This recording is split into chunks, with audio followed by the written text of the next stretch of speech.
And this is the radio takeover with D Rivers. Thank you so much, everybody, for tuning in. I am all the way from Sacramento, California. So I hope wherever you are, I hope things are doing well for you. And I have a very, very special guest today. I've known this man forever. I ain't throwing no numbers out there, Mr. Sugaa Shack. I ain't gonna do that. I don't care. I'm happy to be alive. That's right. Ladies and gentlemen, this young man right here, let me tell you something. He don't play around. With this music, I have never seen him broke down and busted on stage, man. He brings it every single time. As long as I've known him, he's always been known for how he dresses. He has a certain style when he goes on stage. You don't see him broke down, busted, and ragged ever. Never. That's right. That's right. And you know, if you're not familiar with the Southern Soul circuit, this is not the only circuit that he's on, but this is one that he's known for. The Southern Soul circuit is like an extension of the blues. For those who may not know that, the late Marvin Cease toured it. Millie Jackson's been on it.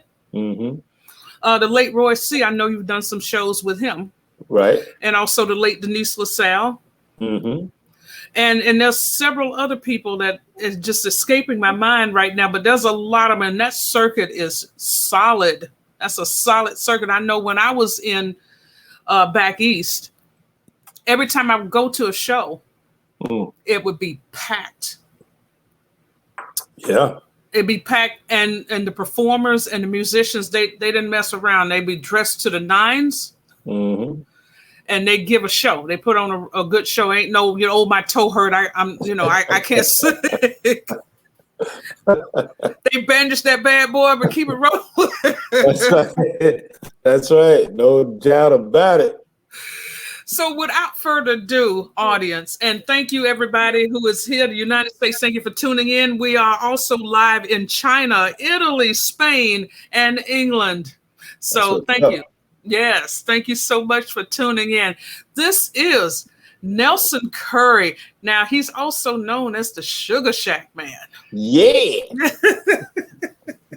How you doing today? I'm doing well. I am doing well. I mean, I've got no complaints. I mean, we're coming out of this COVID thing, and everybody's, I mean, some people have lost some folks, but then the people who made it through it, God bless them, live your life to the fullest. That's the way I look at it. And, as far as music is one of those things that help people escape, get away from some problems they may be having at home, and music will take you somewhere else. You find a song that, like there's a song by the Bee Gees. Every time I hear that song, it takes me to a place that's so peaceful. That when they said that nobody gets to anymore, it's harder to come out. It's that guy's voice just takes me somewhere. It makes me remember good times when I was a young kid dreaming. I don't know. It always makes me think about dreaming, and so I know music can do that for people. So I try and respect that and know that. Even though you're singing a song, you're writing a song, that song can take somebody somewhere. And I like to take them there, no matter where that is. So it may be a happy place. It may be getting over an angry spot or a spot of feeling in love, and love and making love, Sugaa Shack time. That's right. Yeah. So I try and keep that in mind when I'm doing it. Well, with yourself. Oh, I might hear just a little bit of feedback. Oh, do you? Yeah, just a little bit. Okay. Yeah. I may have been a little bit too into the mic. Oh, that's all right. Oh, I don't hear it now. You know what? It may have been feeding back from my phone somehow. Okay. But either way, it's gone. It's good. It's gone now. Yeah, it's gone. It's gone. That's what it was. You write your own music. Produce your own music. Yeah. I've seen you promote. Yeah. I've seen you do distribution on your music. Yeah. I don't say anything too much on your Facebook page, but I be watching you. I'm one of those. I'm one of those people. I'm one of those stalker people. You know. Hey, but you know, I get in a lot of, I wouldn't say get in a lot of trouble, but I you know my page can be one minute I may just be going 100% music, but then again I also insert some messages, history and stuff like that. Mm-hmm. And yeah, and I just one of those things I can't stop doing. And some people always say, "Well, man, you just leave it and keep it as the music." That's impossible for me. That's You right. know, I think if you've got a platform and you can kind of share some stuff, I think it should be done. You know, and I'm not a robot, so I get pissed off with things just like anybody else. So I want people to know the real me. You know, not the Sugaa Shack buttons on the pants guy all the time. Sometimes it's a human being in here, and you do human being things. That's right. But yeah, as far as the promoting and I mean, there's the music industry has changed since I've been in this thing when I produced the song "Look at Them Girls with the Daisy Dukes on" and lap dance, tabletop, Dickie Ride, all that booty music stuff. Worked with Pastor Troy on his first album, and the music industry has changed so much, so you have to adapt to that. And instead of sitting around waiting on somebody to call you or put you on a show or do this, that, I believe in that whole James Brown method. Listen, you rent the facility, promote yourself, keep it moving. And it's been working so far. And if it ain't broke, I ain't trying to fix it. That's the way I keep it. And but I see people all the time, oh, they don't ever ask me to be on the show. Okay, we put your own show on. If you believe in yourself that much, do it yourself. Make all the money. Get it. You don't have to split it at that point. Make your money back, keep it moving. And you've also done shows with the late Flash Gordon in the past as well. You've worked with him on the capacity. Yeah. Yeah, Flash was an awesome guy. And I always gravitated towards people who had their own business when I was coming up, because I always enjoyed the behind the scene music thing. I became the lead singer just out of necessity, but I started playing bass guitar. I was the bass player, and we just couldn't find a lead singer that can talk trash and sing the songs and just keep us cool in case something goes wrong, which it always does. And I ended up just transforming to the lead singer because of that. And the lead singer ended up becoming a keyboard player. So, I mean, it's amazing. But Flash taught me, he was the first person to teach me what this whole distribution thing was, because I didn't know. And I went into his store and saw how it was working and why it was working. And he was the first person to put some of my music in his store, which was amazing to me. I thought, oh, we made it. We're in the store. And he'd hang our pictures up. He'd hang our pictures up with all the other stars and stuff like that, like we were the real deal. So when you go to the store, you see our picture in there, which was the coolest thing to me. I never got over him doing that for me, because I think there's always somebody who does something so important for you that you cannot forget it. And Flash was one of those guys. There's a guy at Studio South. His name was Howard Lovett. He was one of those guys. I didn't know this guy from a can of paint. We were 15 and 16 trying to record a song for the first time, and it was a total disaster. We had no organization to it at all, and after the guys left, we all had these little part-time jobs, making $30 a week or whatever the case may be, and we were all going to pay for this studio time. It didn't go right. We never finished the song, and all of the guys except one, which was Rod Nickerson, who was my roommate, we were the only two left there. with our money to pay for the time. Everybody else jumped in their cars and took off. I was so upset, and Howard said, "Hey man, come here." He sat me down behind the console, and he said, "You got something." I never forget him saying that. He said, "You got something." He said, "I know it didn't go the way you wanted it to go, but the way you were handling this thing and over everybody and this kind of thing," he said, it was something to that. He said, "Don't stop. Just practice the next time before you come in. Be a little bit more rehearsed." He said, and so I was telling him, I had tears in my eyes because I was like, "Man, I think the bill was like $285. Rod and I, between us, only had maybe 165, and I didn't want to owe this guy because I didn't even know him. And then, quite frankly, I thought I'd probably go to jail because we didn't pay him. So now I got my heart is full. I got water in my eyes. This dude goes, "How much you got?" I said, "We got like $168. I said, "But I'll bring the rest next week when I get paid and all that stuff." He said, "No, don't worry about that. Just give me what you have. And when you come back in next time, be rehearsed." And like I said, this is a guy who I never talked to him before, didn't know him. And he showed me that act of kindness when I was 16. And it's one of those things you never forget. And so I try to do that. If somebody comes to me and they look like this serious, I'll try and help them every way I can. Because I mean, you never know who that next person is you're gonna help anyway. And it was just, he's one of those. Howard Levitt, Flash Gordon, those are two guys that I would never forget as long as I live. Because of that, it's just really a simple act of kindness. And shortly after that, I started.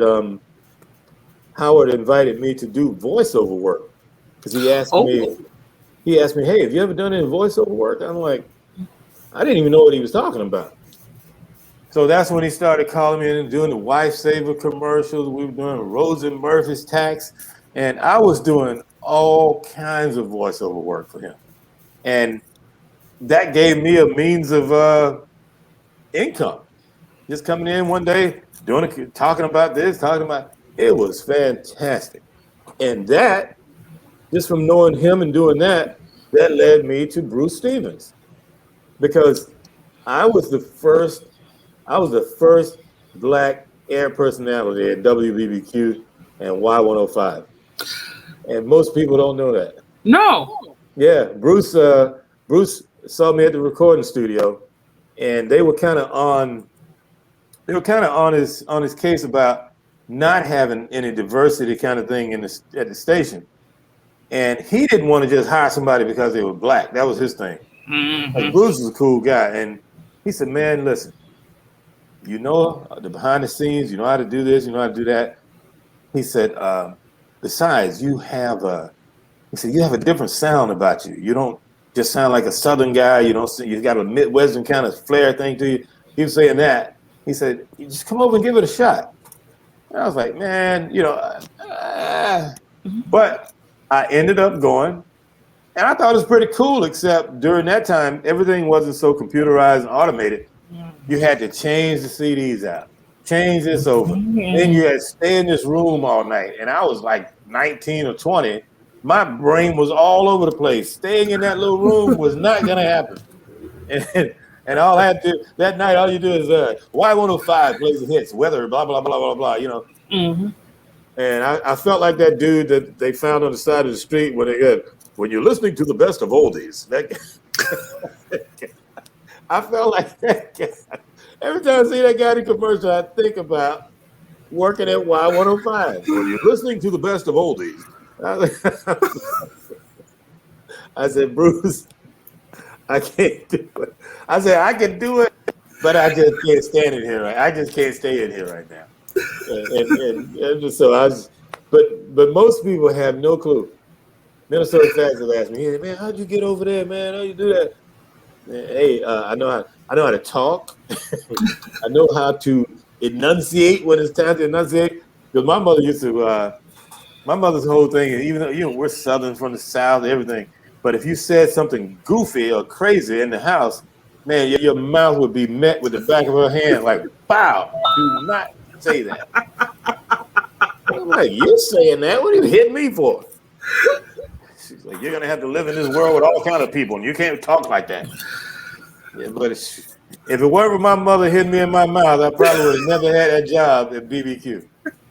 I didn't know that. Yeah, sure, right. And so I've always been lucky and fortunate in this music thing in this area. Even when I hear people complaining about, well, they don't show me this, they don't show me that. But I made sure I was in a position so when they needed somebody, I was going to be there.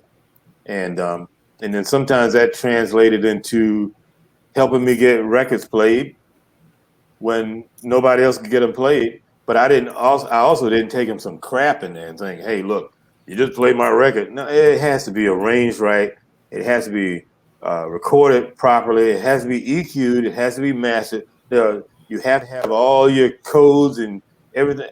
It has to be just like a record that's coming out of Capitol Records. You may be local or you may be doing it from here, but everything has to be in place.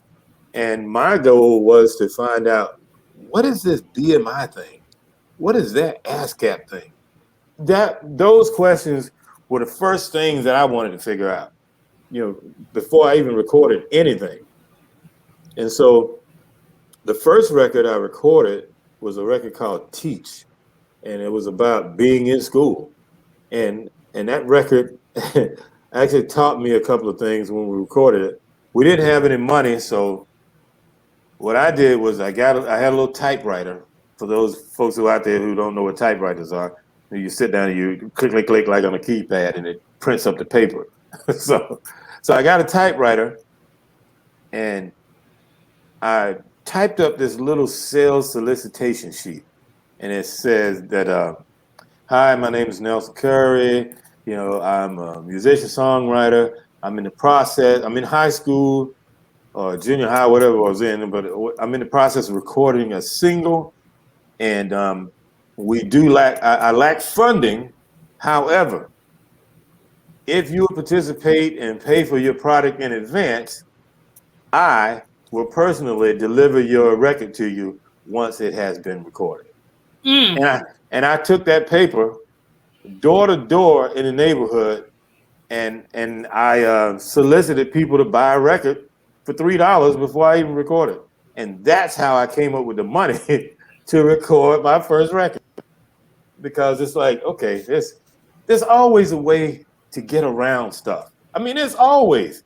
I mean, even if you think it is at a stopping point, there is always a way. If you find, first you got to find your market. You got to find who you're selling it to. And back then, I knew I was a kid. I was a cute kid on top of it. So when I went to the door knocking, all smiles. Oh, look at some cute kid. Little cute Negro at the door. Give him $3. Absolutely. As a matter of fact, have $5. And when that record was done, I had everybody's address, and I delivered that record to them just like I said. And that started it all for me. That let me know that, what, there's always a way around this thing. There's always a way for somebody to do this thing. And, and we had, once the band started getting a little more popular in the band, we started the band off we called ourselves the CB band when we first started.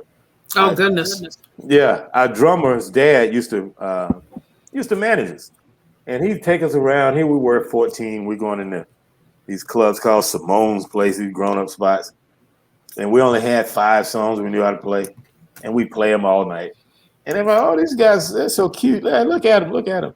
And I'm thinking to myself, I really don't want to do this, but these are my friends, so I get to hang out with them. Okay. So we just kept doing it.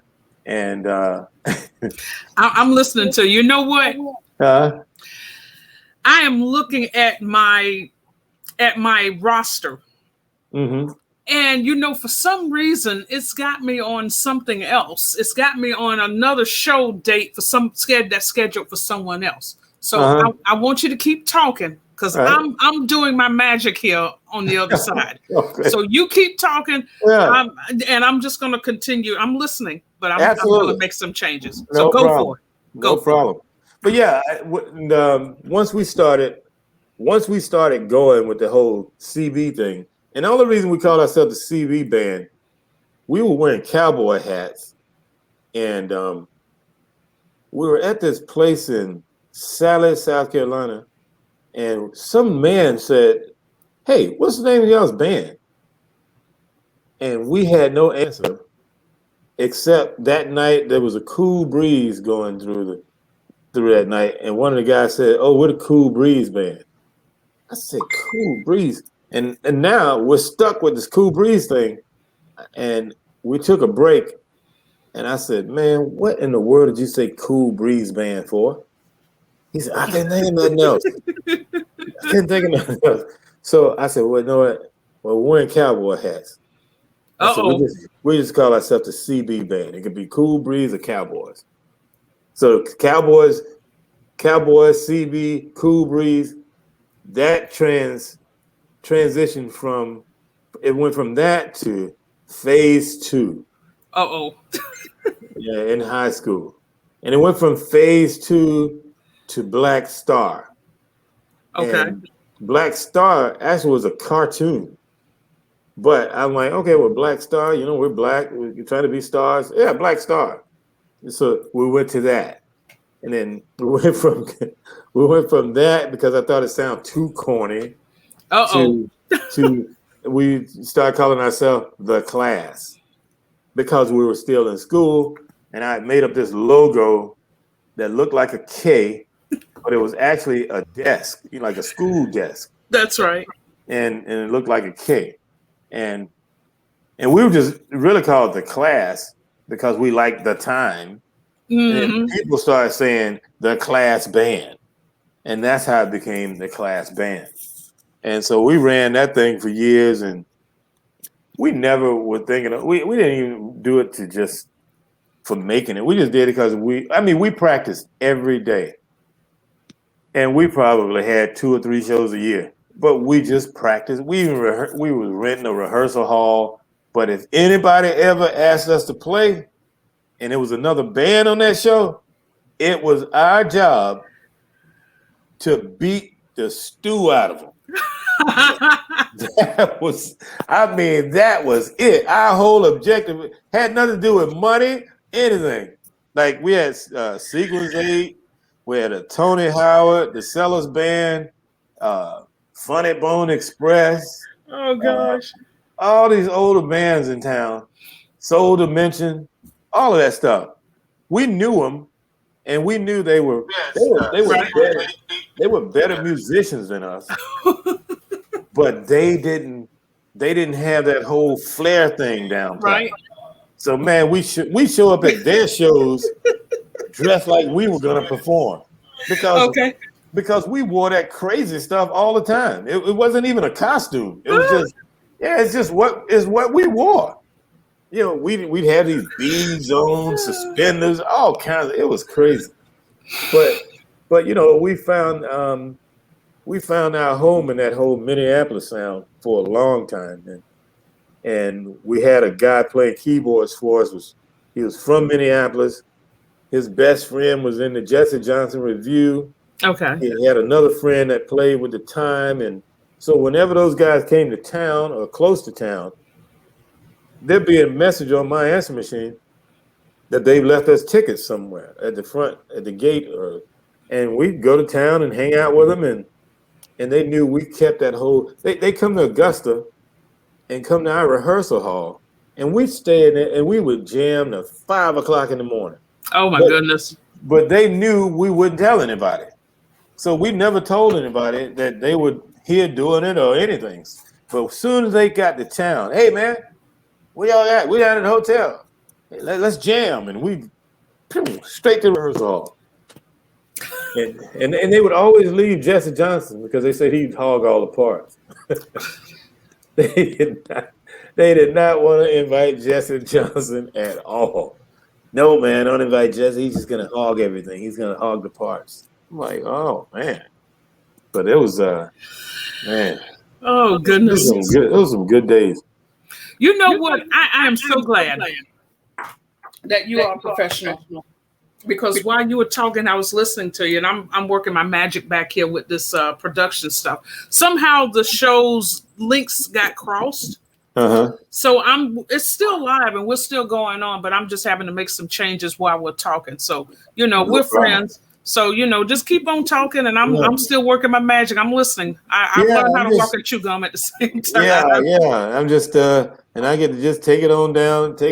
Somebody told me I needed to put like a documentary together about all of this stuff. You should. And I never thought about it. And then I started thinking about, man, I've been on a journey in this town, and sometimes I go to Studio South and James Brown was coming in later that night. And I would ask Howard, the same guy who told me to record and did the voiceover stuff. He said, hey, he said, Nelson, Mr. Brown's going to come in tonight. And because I was born May 3rd, and James Brown's May 3rd. That's right. And we had this weird kind of thing between me and him. It was kind of unspoken, but I don't really think I don't really think he liked me. And I don't think I don't think he liked me because of the music thing. Not that I knew him so that he would like me. But one night he invited me to listen to his new music, which totally surprised me because I knew he had this issue of and I got this from one of the radio guys because they didn't want to come out and say it, but they was like, hey man, we have to say his name. It's his birthday too. When they do the birthday shout out. That's right. Happy birthday to the Godfather Soul and Nelson Kirby Class Band. And I was told he didn't like that. And I was like, what? Because his thing was now, there's only room for one star on the stage now. That was his thing. There's only room for one star, mister. And in a certain way, he really believed that. But whatever Howard would say, Nelson, Mr. Brown's coming in at 10 or whatever. I said, well, you let me know when it's 9:30 so I can get out of here. And I would try my best to get out of there before he came in because I didn't know which one was going to show up, and I didn't want to be disrespectful if something goes down because I was in California and, man, I went off on Earth, Wind & Fire. I mean, I was in my 20s and they were rehearsing at this place called the Power Station. I've heard of that. Yeah, all these groups will go in there and they'll practice there. It's 4 rooms filled with equipment and lighting and stuff so they can rehearse their show before they hit the road. Mm-hmm. And I was working like kind of behind the scenes with this lady who's managing us for Earth, Wind & Fire. And they were calling themselves the LA All-Stars because they were trying to raise money for a couple of the guys in the group that were, about to lose their house or something like that. It was something weird. And I'm sitting behind the board. Now, each one of these rooms has a sound engineer that comes in and works everything for them and whatnot. Right. But I'm just sitting behind the board, just watching them set up and get ready. And then this squeal comes through the room. And of course, I'm not touching this stuff. It's not this is a lady who's hired to do this. So apparently she didn't come in fast enough. And I think it was Al McKay, the guitar player. One of them looked back at me and said, what you doing? You just gonna sit there like that, right? Right. And it was such a nasty way they said it. I thought they were talking to the lady. I thought the lady had came back in and she was just standing there not doing something. So I'm looking at them. They're looking back at me, from the stage. And he said that, huh? You gotta sit there and do nothing? So now when he said it the second time, I'm thinking to myself, wow, he's going in on this chick. So I looked around and there's nobody there but me. So so I immediately put my thumbs up and did this. Who are you talking? You talking to me? Like that, right? Yeah, you just gonna sit there and he's going off. Oh my God. My young 2 earring wearing dread heads and stuff. I went off. Man, I told him, you has been. I mean, I called him. Ooh, I went in. And Wayne, one of my keyboard players, Wayne and the lady Sean, who managed them, she comes running in. What's going on? I started pointing at the stage. I said, that MF so and so, I don't know who think he's talking to. I can't stand his music anyway. I went off. I said everything I could think of saying. I said, you think I ain't here to run this in. Nelson, calm down. Go. So she pushes me outside. Oh, calm down. What's going on? So then once that was over, I think they were kind of shocked that I said that. Because I think they thought I was like, look, I'm not a groupie. I'm here helping her because she asked me to help her with you guys in this thing. But I'm not here trying to ask you for anything. I don't even want to hear you. Man, I'm a Minneapolis guy. I want to hit on Earth, Wind, and Fire. That's what I said. When I thought about it when I got older, it was hilarious. And we laugh about that to this day sometimes. And so she ended up checking them. She's like, wait a minute. This guy's down here helping me for free. Oh, goodness. Don't you dare. I mean, and so then they all came and apologized. Hey, man, we didn't, we down there. And I was like, man, I don't want to hear that.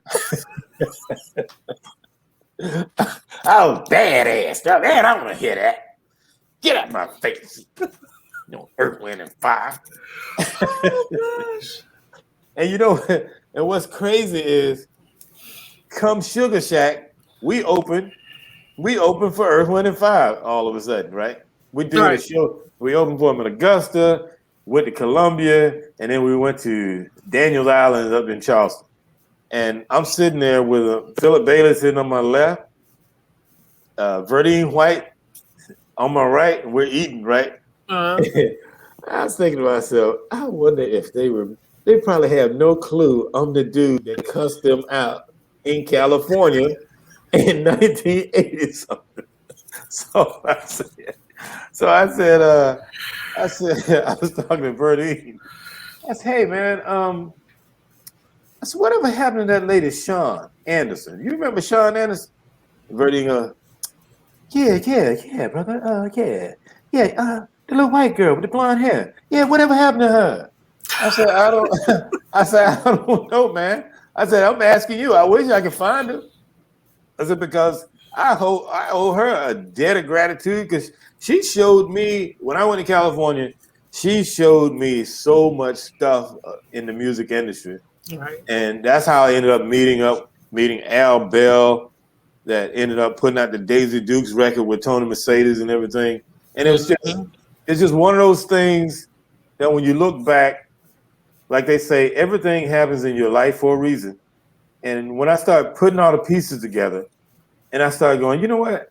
I would have never had this happen had I not done that. And had I not done that, I wouldn't have done this. It's all this giant puzzle. And I'm like, none of that, I wouldn't be doing any of this if any of that hadn't happened. None of it. Even from the jobs I've had, where what I did ended up having something to do with what I'm doing now. And so that's why I think sometimes people overlook the position they have now, not realizing that it will have some type of connection to what's going to happen to them, in the future. And I really believe that. I mean, because I've known you for years. I never known we'd be on here talking like this, and you having that platform and having a platform to talk to me about this, and it's wild. So, but that night I go into James Brown. I go into Howard said this is the last time I saw James Brown alive, and he said, Mr. Brown's coming in tonight 10 o'clock. Let me know it's 9:30, please. Okay. This particular night, he decides to come in 30 minutes early. But I'm wrapping all the stuff up, getting ready to get out. And I hear him coming in the door. And I'm like, oh my God. I gotta walk. There's no way to get out of here without seeing him. There's no way. So I gotta go past him. So I'm like, here we go. And so I got a keyboard under my arm, and I'm standing at the door of the control room, and I'm literally counting. I'm counting down when I'm gonna step out so I can go fast and like I'm in a hurry to get out of there. So I get there. 10, 9, 8, 7, 6, 5, 4, 3, 2, 1, go. I go out in the hall, and he's coming out of the lobby, coming down the hall. But the thing is, he's dressed to kill. I mean, he's got red hat, cowboy hat, red handkerchief around his neck. He's got red goggles on. He's got that silver and turquoise bracelet and the jewelry and stuff. He had a red shirt on, that's like a pirate shirt, right? That's open down the middle and stuff, with these big puff sleeves. Yeah, I was thinking, oh my God, I wish I had that shirt. It was by far one of the best shirts I've seen to this day. He had red leather pants on, red boots. They were snakeskin or alligator boots, whatever. And they had a gold tip around them. And he had that belt buckle on that was silver. I'm thinking to myself, this dude looks fantastic. And he's coming in here to record. He looks great. And he's walking, had his hands on the side, kind of had this little walk about him. And I'll never forget, every now and then he would touch the wall while he was walking. And you could hear it's like fingernails or something like on the wall. I don't know why that stood out to me so much, but it's like he was like he was getting ready to come in there and take over. All you hear is when I saw that James Brown movie and Chadwick Boseman was playing this in this scene, he had a red suit on and he was walking and he had his hands doing this thing. I was like, oh man, I seen that. But except with Brown's suit, he didn't have a suit on because in the movie they had like a church suit on. Right. His suits weren't never looking like that to me. All of his suits was kind of a little tighter, but a little shorter coats.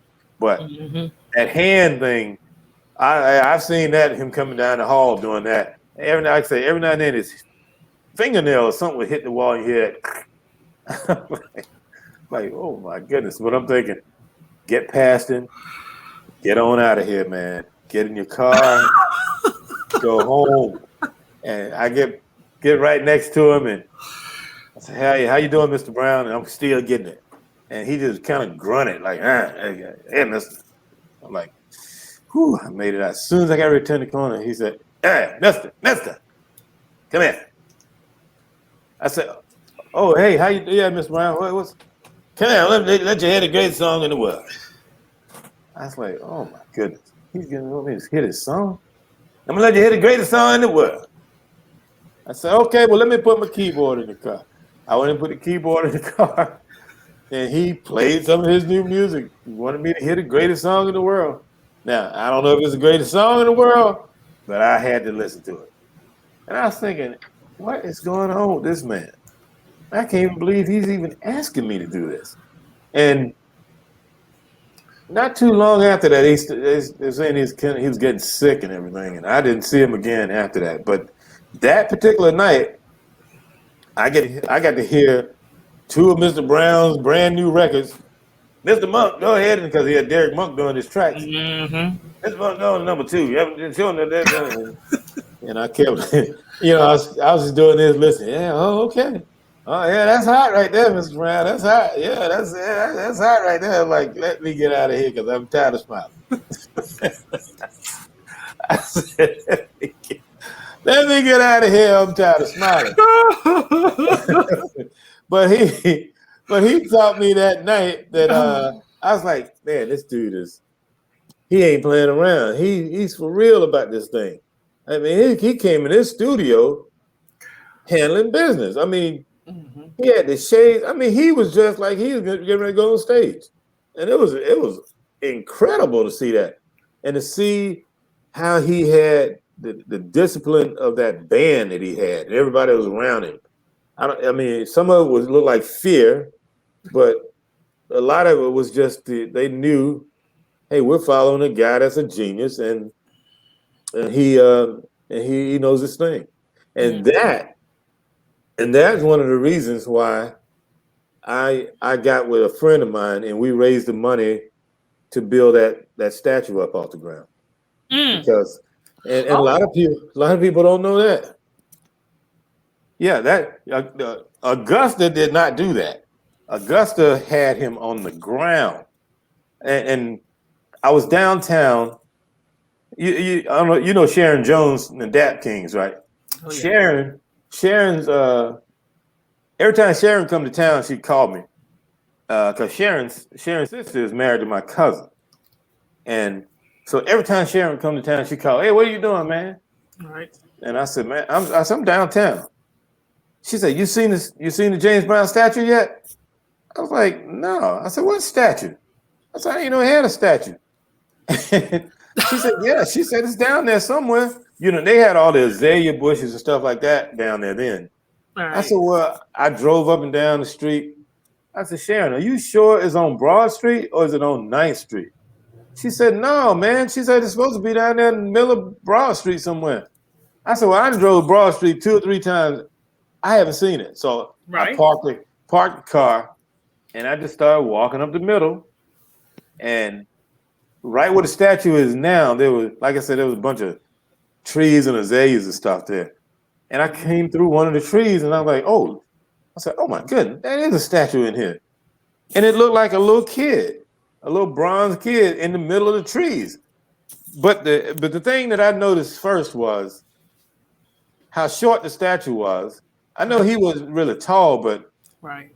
he didn't. To me, he didn't. I didn't see him as that small. And just the fact that there was grass around the foot of the statue, and it made me look at the statue, and then I looked down the street and I saw this big Oglethorpe statue or whatever it is. You know, this Confederate dude or whatever it was, Right. way up high like that. I was thinking, what in the world? I said, I've never seen a statue on the ground, especially a statue for somebody of this guy's magnitude that's Right. always talking about Augusta. Why would they put him on the ground? And I told Sharon that. I said, man, this is like a little kid statue out here. She's like, what? I said, yeah. I said, I couldn't even see it. It was behind some trees, some bushes. Right. And Sharon said, wow. I said, yeah. I said, that's crazy. So then everybody's back and forth. You see people in Augusta about, oh, they can't believe the city didn't put Mr. Brown on the statue. He should have put him on this, put him on that. And my daughter heard me talking to somebody about that, and she was like 11 or something like that at the time. And Mm-hmm. my whole thing with my kids, you know, I just didn't want them to be somebody to sit around and wait for something to happen. Happen. Mm-hmm. And so my daughter said, "Well, Dad, you normally put," because I said something to somebody on the phone. I said, "Man, it's enough." I said, "It's enough black people in Augusta to put $1 in and raise enough money to put this thing up. Why are we talking about this?" And my daughter said, after I got on the phone, she said, "Dad, well, you normally put people together. Do so. Why don't you try and put it together and make it happen like that?" Right. And I looked at her and I said, "You know what? You're right. Mm-hmm. I said, I'm gonna show you how easy this is to do." And so after I thought about it, I said, we'll make some t-shirts. I took a picture of the statue and I had a slogan that said, "Lend a hand to raise the man." And I called a friend of mine named Sam Bussey, who's trying to do some music stuff. I said, "Sam," I said, "you want to put your name in some musical legacy in town?" I said, "Roll with me on this thing. Let's raise this money and make this happen." So we went to radio station, talking about t-shirts, selling t-shirts, put in some donations. 2 weeks went by. We had raised, I think it was $13,000. Oh. We went down to the commissioners' meeting downtown, gave Mm-hmm. them get the okay from them. We gave them the first $5,000. They took the statue up, put it in some location. We got some contractors to come in and build a stage. We built the stage, and they brought the statue back and put the statue back on the stage. So when you go downtown and stand up and take a picture on that with the James Brown statue, Right. the stage that he's on is because of Nelson Curry and Sam Bussey. We raised the money to get and gave it to the city so they can put that down there because they were not going to do it. Wow. Yeah, and most people don't know that. And we didn't do it. We didn't put our name on it. This statue made by so and so. We didn't do any of that. We simply did it. And my whole goal to do it was to show my daughter you don't have to wait. One person can make a move and make things change.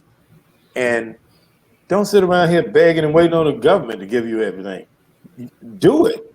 Just figure out a way to do it and do it. And you'll be a whole lot more satisfied from it. But I hear the city talking about the statue and all this other stuff. Then Mr. Brown died shortly after that. Mm-hmm. Now imagine the whole world converged on Augusta, Georgia when that man died. Now imagine if that statue would have been on the ground when the world came to Augusta, Georgia, it would have been one of the most humiliating things a city could ever had. But it is what it is. That's just another moment in history. Well, you're definitely filling in some gaps there on how. It's a lot of stuff, man. And I don't even think about it until I start talking about it. I'm like, man, I did do that. Wow, I was involved in that. Because every record that's came out of here that made noise, except they got this guy TK Kravitz. I didn't have anything to do with that. But everything before that, anything that made any kind of dent in the music game other than James Brown stuff was stuff that I was involved in. And I don't know. I mean, it's just what it means to anybody. I don't know. What it means to me is it's just another move in the game. And Sugaa Shack is one of those things. Because I actually wrote Sugaa Shack for Sequence 8. I didn't write it for me. But they didn't want to do it. So I did it just to show them what it would sound like. And Minnesota Fat started playing it. Right. But I didn't want him to play it for me. I just played it for him so he can listen to it. But he started playing it the next morning. And so once that happened, I had to get in front of it. And so I'm hoping Big Thick will do the same thing because everybody's starting to play it now. I was gonna save that for last, but I'm gonna hold that thought on that song because I got some words for that one. We're gonna go back, and you mentioned collaborating with Tony Mercedes. Now that's a name that, along with yours, that's a name I've heard many, many times. Right. So, can you elaborate on your collaborations with Tony Mercedes? Yeah, Tony is a friend of mine. Tony and I usually talk once a month anyway. And whenever Tony would fly in from California, he'd call me, "Hey man, where you at? Let's hang out." And we'd hang out somewhere, and he'd fly back out. But when I met Tony, he was working at Savannah Riverside, and I had the band. I was the manager, the promoter, the writer. I was all of that stuff. And he's like, "Man, let me take some of that off your hand, man. I'm trying to do this music thing, trying to get in it." And he didn't really know a whole lot about it at the time. And he kind of used us as a way of trying to get more involved. But I've always enjoyed Tony being around and being involved because he had the gift of gab. Mm-hmm. That dude could talk his way into anything, and the women liked him. He had the little Cuban thing going on, or Puerto Rican thing, whatever sometimes. Mm-hmm. And he would use that, but he and I would hang out, man, and we laughed so much. That was the whole thing about it. And when he got his hands on the Daisy Dukes record years later, he brought it to me. He said, "Man, I need this thing produced." I said, "Well, I said I want to produce it like a record, not like a booty record." And so he's like, "Whatever you need to do, man, you just tell me. Let's go." So we got with him, and his wife didn't want him to do it because I think he got fired from SRS for music stuff out there on his computers or something like that. And so they were crunched for money, and his wife said, "Well, Nelson, what do you think? Because if you say no, I'm not doing it." I said, "Well, Bonnie, I said I can't guarantee you anything." I said, "But it's a good song." I said, "I'm gonna put great production on it and all this other stuff." I said, I think it has a chance." And so we ended up doing that. Tony had 10,000 records in his garage, and we couldn't get it in the system because everything is so political. But after my time out there with Earth, Wind, and Fire, I met a guy by the name of Al Bell, and I told Tony, "No, get with Al." And I said, "You got a better shot at making it. He doesn't have any upfront money or anything like that." So we sent that 10,000 pieces to Al. Al put it in the system, started paying all the people that need to pay to make it rise on that Billboard chart and all that, and the rest of that was history. But then, after all that happened, Tony actually paid, him and Al actually paid the artist well before that whole recoupment thing was taking place, because they didn't want the guys to be, walking around with no money waiting on recoupment to happen. So they actually paid them in advance, and I saw that.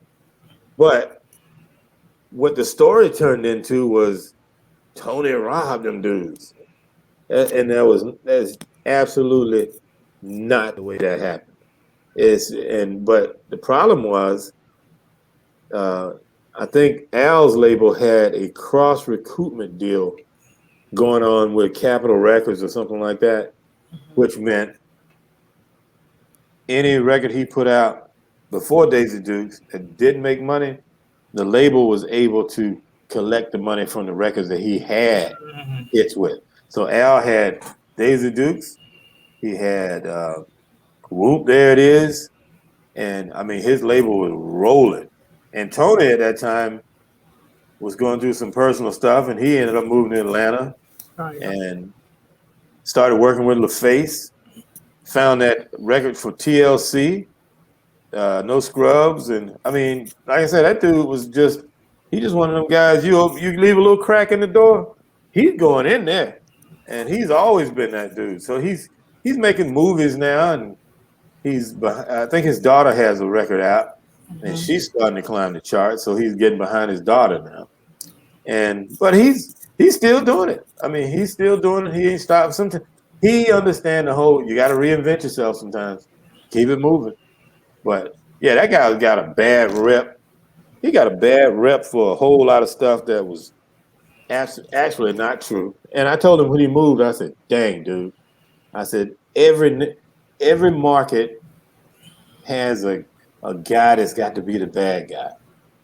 I said, somebody's got to be the bad guy.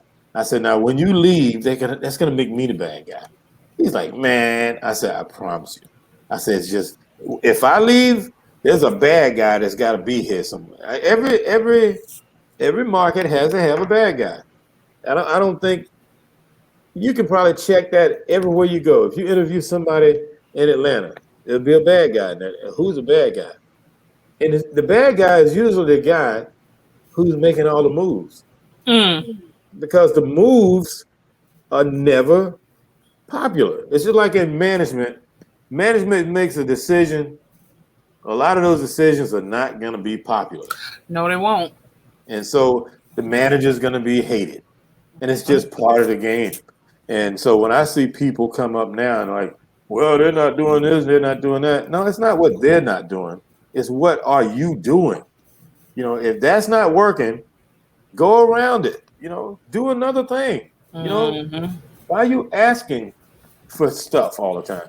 It's like, I I tell people now, they'll come in, yeah, I want to get in, man. I'm pretty sure this thing gonna sell 1 million. Okay, what if it don't? What if it don't? Why are you looking for that?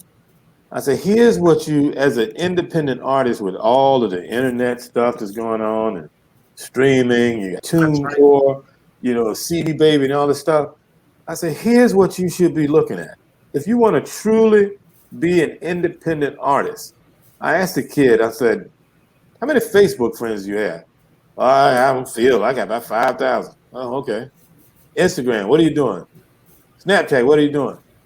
Oh, man, I'm doing this, I'm doing that. I said, okay. Well, if you're doing that great, here's what you need to concentrate on. You need 1,000 people to spend $100 a year on you. I said, can you do that? I said, if you do that, you're an independent artist. 1,000 people spending $100. That's $100,000. I said, that is an attainable thing to do. I said, if that seems too much for you, say 2,000 people spending $50. That's buying a baseball cap, a T-shirt, a CD, coming to your show, anything. I said, you can't get 1,000 people to do that. I said, if you don't believe you can get 1,000 people to do that, $100 a year? I mean, there are concerts people have, it'll be 500 people in there.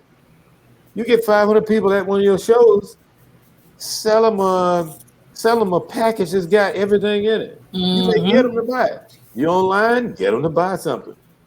I said, that's what you shoot for. I said, anything over that is gravy. But you are truly an independent artist if you make that happen. That is an attainable goal for anybody in the music game right now. And if they don't even shoot for that, or even think about shooting for that, there's nothing I can do for you. There's nothing. Because first of all, nobody's doing anything for free. Woo. Ain't doing it for free. That part. Yeah. Ain't doing it for free. Can't do it. Can't do it. I heard a guy who owns a record label said out of his own mouth, he didn't know I was on the phone, and he was talking about another group. He's like, my dad left me with all this publishing. I can live the rest of my life and ain't got to worry about any of this stuff. He said, I would never. He said, I'm not going to put any money into somebody else's dream. That's what he said.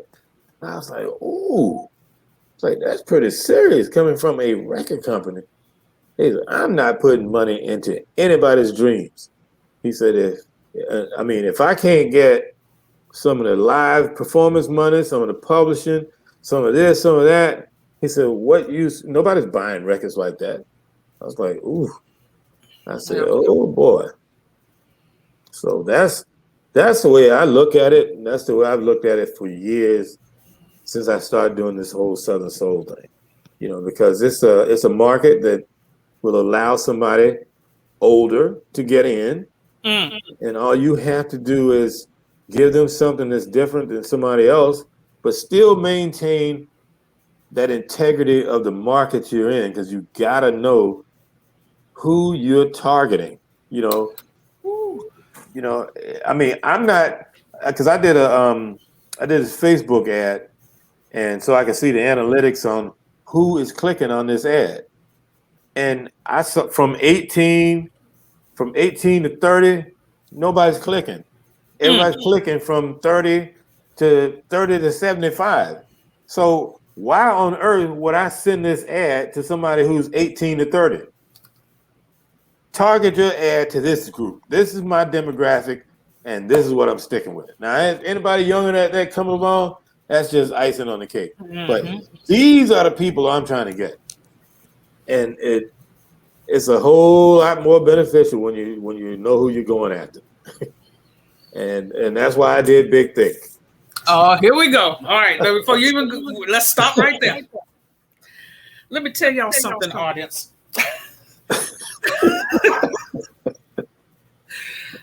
In my stalking, it just so happened it showed up in my news feed.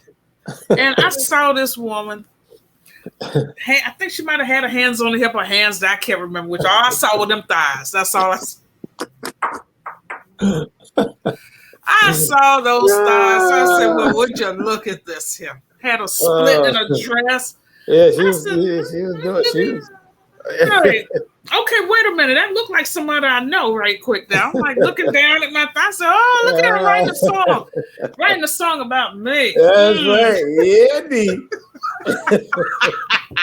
You know it. I think you got another one. You got another one on your hands. So let's talk about Big Thick. Big Thick. I was the whole reason that song came about. I was on the road with Tucker one weekend, and Tucker, when he got on stage, was doing a 2-nighter with him, and I was watching the show after the first night, and I noticed the women that came up front, trying to reach for him and stuff like that. Kind of younger demographic, a couple of middle-aged chicks every now and then. Right. But when I did my thing the next night, I noticed the people that were up front. It was the doggone thick girls, the big old thighs and voluptuous kind of, that kind of thing. The real thick iron women, that kind of thing. I was like, that's the grown woman stuff right there. Not the pew pew pew, but the pow pow pow. Pow pow pow. That's right. You got it. And I was like, I need a song for them. And so a friend of mine down in Texas called me and goes, hey, man, I've been listening to your stuff, and I think I got some tracks, man. I want to submit some tracks to you. Mm-hmm. Because I do tracks, but I hate to do them now because I've been doing them so long. I just rather have somebody else because I don't like looking for sounds anymore. It's because I've gotten older and my patience ain't the same. Right. And he said, man, I've been studying your stuff, man. Give me a couple of days to send you something. And that was the first track he sent me. And I like people who make tracks for me that sound like tracks that I would have made. And so I could tell he was studying the stuff that I had already done. Mm-hmm. And I was like, yeah. I said, I like that one. And so I rode around with the track in the car for about, I don't know, maybe a week or so. And then I did another show. And this lady comes up to me after the show, and she's like, oh, baby, you sure, Lord, Sugaa Shack Man, like that. Oh yeah, but you can't have no thick girl. This girl, honey, I got this a thick woman here. I got them thighs. I said, ooh, and she said, girl, baby. If you like them big and thick, this is it. Oh. If you like them big and thick, this is it. And when I got home the next day, I was playing that track, and I was like, oh, this is the track for what I'm talking about. And I called Chaz, and I was matter of fact, I was in the hotel room. I called Chaz. I said, man, I think I'm on to something. He's like, what? This was 3 o'clock in the probably at 3 o'clock in the morning. I cut my laptop on and played the track. I said, check this out. And I started singing it. And he was like, oh man. Oh, that's it right there. You own the one. You own the one. And I couldn't wait to get home. When I got home, straight to the studio. I was like, if this sounds as good on tape as this sounding in my head right now, there's no missing with this. And when I laid it down and put it down, the guy who's the engineer, Jeff, 40-year-old white dude, Jeff looked at me, he goes, damn, man, you got yourself another one. I was like, I think so. I said, I don't know how this one's going. I don't know how it can miss. Just the turnaround, the bridge, the way I said, I think it's happening again. I said, I think it's happening again. I was like, so I was like, let it roll, baby. So that's why you got Big Thick. And then I told Wesley I said, I need a flyer, man. I said, I need a Meg the Stallion thick thigh chick or somebody on the flyer, bro. I said, I need it hooked up quick. And when he sent that to me, I said, yes, that's her. I said, that's what I need. And so that's how you have Big Thick. And I was gonna call the title the Big Thick Woman. I said, nah, just Big Thick. Big Thick sounds good and raw. And when they see the picture, they'll know exactly what I'm talking about. I had guys calling me, hey man, she getting ready to be at the show with y'all? I said, no, man. I said, no, man, it's just a flyer. Man, I was getting ready to come to that. I said, I bet you was. Bet you was. So that's how all of that's going down. Well, I think you got another hit on your hands with it. Now, how long did it take you to like put lyrics to it? You know what? For me, whenever I get an idea for a song, I literally hear the whole song in my head. That's why I always had to catch myself to make sure I'm not singing somebody's stuff, because I really don't listen to music. I don't listen. When I'm listening to radio, it's usually talk radio or something like that. Because I try not to listen to music because I don't want to subliminally take somebody else's thing. Right. But when it comes to me, like when I called Chaz that night, I heard the whole song. Like even with Sugaa Shack, I heard the whole song. So I called my answer machine and I sang it on the machine because I didn't want to lose what I was feeling. Just like on Big Thick, I have my own little demo. I have a demo room down at the BTC building that I go to because I do a radio show that I put together as well. And I go in there by myself in the middle of the night. I cut the track on and I just start singing. And whatever I sing is what's on the track. And every now and then I had to tweak a little something. Like with Sugaa Shack, the day I went in and sang it is the exact thing I sang when I sang it the first time. I didn't change nothing. And because it all made sense because it was coming from me just telling a story. Just like in Big Thick, usually in my songs, you hear me talking in the beginning. Mm-hmm. Because I'm setting it up inside to go into this story thing. Like, have you ever met somebody that blows your mind? Yeah. Sometimes you don't know what to do, but you got to go back to the Sugaa Shack. Is anybody seen? That's how it all started. I kept it. And the whole Coke bottle frame, long black hair and Coke bottle frame, I said that because my uncle told me that about the girl I was dating at the time. And he's, well, that girl got a Coke bottle frame. I didn't know what he was talking about. I know. Got a Coke bottle frame. I know what that means. Yeah. And I found out what it meant after that, you know. And even in Sugaa Shack, I'm whistling in the song. That whole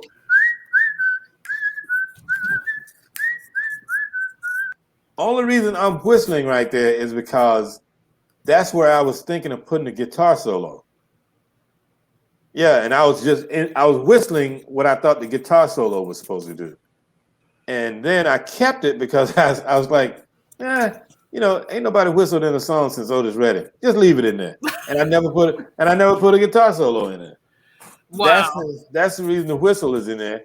And in Big Thick, I'm talking at the beginning, you know, hey, that lady's over there. You know, ain't no woman perfect. But well, maybe she is. But she's kind of thick. And I'm going into that thing because I'm setting up how to start the feeling of what I want to sing. And that's what, because I'm saying, you know, ain't no woman perfect. But that one over there, she's close to it. You know, she's kind of thick. You know what I'm saying? And then, ain't no woman perfect. You know what I mean? But she's as close to perfect, tight up in them jeans. And I just can't get enough watching those big old thighs. I got to get my courage up and give my luck a try. Yeah. And that's how it gets in. Yeah. I'm sorry.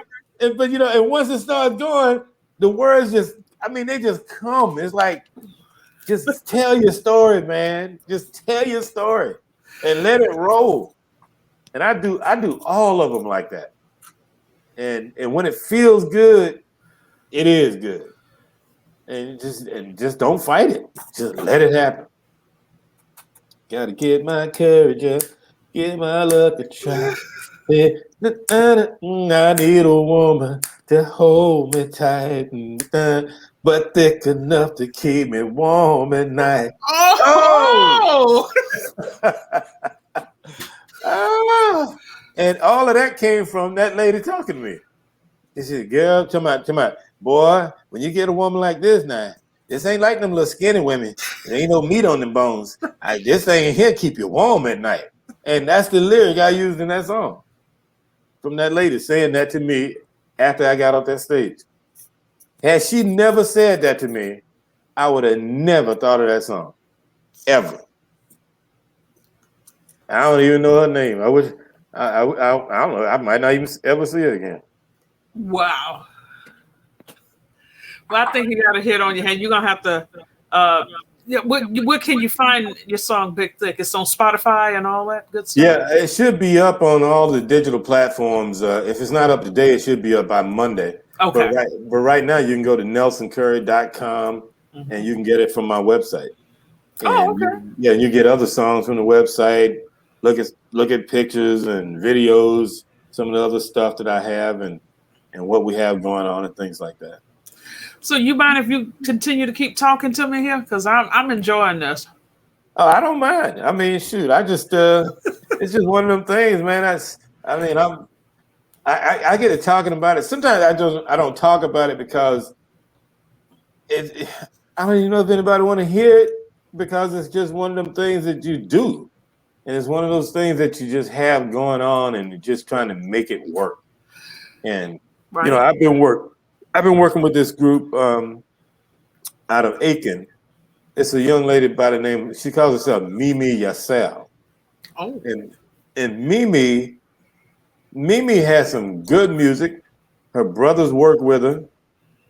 One of her brothers plays keyboards, one plays drums, but they are top-notch musicians, songwriters. And she is another one that understands the game of this thing. You know, because some people get in it and they think it's just some magical, hey, let's do this, let's do that. But she understands the big picture of this thing, and that's what I like about her. Right. And so people like them, I don't mind doing everything I can to help. There's another kid named Buddy Love. He was a rapper, but he's trying to transition to Southern Soul. Like I did this song with a kid named Joe Nice. Heard the name. Joe Nice has a song called Party Starter. Okay. And the song is, y'all came here to party. Let's get it started. Let's get the whole. A lot of people think it's my song, but it's his song. He wrote the song. I just recorded the hook. But what it did was it opened up a lane in Southern Soul that has rappers. You can rap. Yeah, rap in the doggone verse, but the chorus is done by somebody who's singing a Southern Soul style. So now he's got people trying to copy his thing because he's opened up that lane. And we're in Carolina. Joe is from Somerville up near Charleston. Right. And Mimi is from Blackville, which is South Carolina. There's another guy named Rico Kaysen. He's from Greenwood, South Carolina. Mr. David, aka Pressure, he's from Aiken, South Carolina, but he lives in Atlanta now. And so what I'm trying to do is we call our little connection CSC, the Carolina Soul Connection, because our music sounds a little bit different than the guys out of Alabama and Louisiana. Okay. Ours we have more of a musical thing to ours. You know, because everybody comes out of kind of an R&B kind of background. So we have the Southern Soul and R&B mixed in there. And so, and I'm just trying to get that whole Southern Soul blues thing on this side of the country as hot as it is in Alabama. And that's starting to work now. But I just want to make sure we're in the forefront of that when it's happening. And so far, it's so good because it could be a whole nother thing. And the vision for me is just to be one of the guys that heads it up and makes it happen. You mentioned Alabama being I guess the hotbed for now. Because I remember when I was there, it was South Carolina, Columbia, Batesburg, Blackville, right. all in this coastal area. So what happened in the shift? What caused that to happen? Well, Alabama has always been that whole blues thing. True. Greenwood, Mississippi, and Jackson, Mississippi, and they've always had the blues thing down. But once we came out with Sugaa Shack, then it started shifting, focusing this way a little bit. And we just kept hammering it with more stuff. And then all of a sudden, Augusta, I don't know what it is with Augusta. I wish I could say Augusta is supportive of the musicians. Right. But I can't say that. There's a lot of them, that's for sure. Yeah, I just can't say it. I mean, there could be so much more go on with musicians and artists in Augusta, but I don't know. People don't. I don't know. The people don't really support live musicians from here. But if somebody from out of town come here, they'll go, and it's just weird here. I mean, but it's always been that way. I mean, musicians can support each other a little bit more, and that'll help stop some of that. But it's hard to get that to even happen. Everybody can't be the front guy. Somebody's got to be the people who push the front guy to make everything. I always look at that story with Andre 3000, Goody Mob, and there was another group in that little camp. Now, all of those guys are equally talented. Yes. But the Goody Mob, Rico Wade and all them guys, they said, look, Andre and Big Boy are leading the pack on this thing. Let's all of us use all of our resources to get them in the door first. Once they happen, that's going to spread down to everybody else. And that's what happened. Because had Andre and Big Boy not been catapulted to the top, you wouldn't hear of a Goody Mob or a CeeLo Green, because none of them would have made it. But they were smart enough to say, no, let us all get behind these two and help blow them up. And then it'll come back around to us. Because when I was living in California, I remember I was, I had the big hair and, the Prince look thing. And it was in the 80s. And we would go to these clubs on Sunset. Whiskey a Go-Go used to be one of the places. And they were always these rock groups. They would rent the clubs and they would have their shows and invite A&R people from the record companies down to see them. And if nobody else came to their show, there would be a room filled with musicians. I mean, there'd be musicians everywhere. And if nobody else was at the show, the musicians showed up for each other's shows. When they finished their thing, hey man, so and so's playing over here. They go to the next thing. So and so's going here. They go to the next thing. And before the night is over with, everybody is at the place that stays open the longest, and the bands are jamming. I mean, and this is before Poison, Rat, Motley Crue. none of them had record deals, but they all supported each other doing that crap.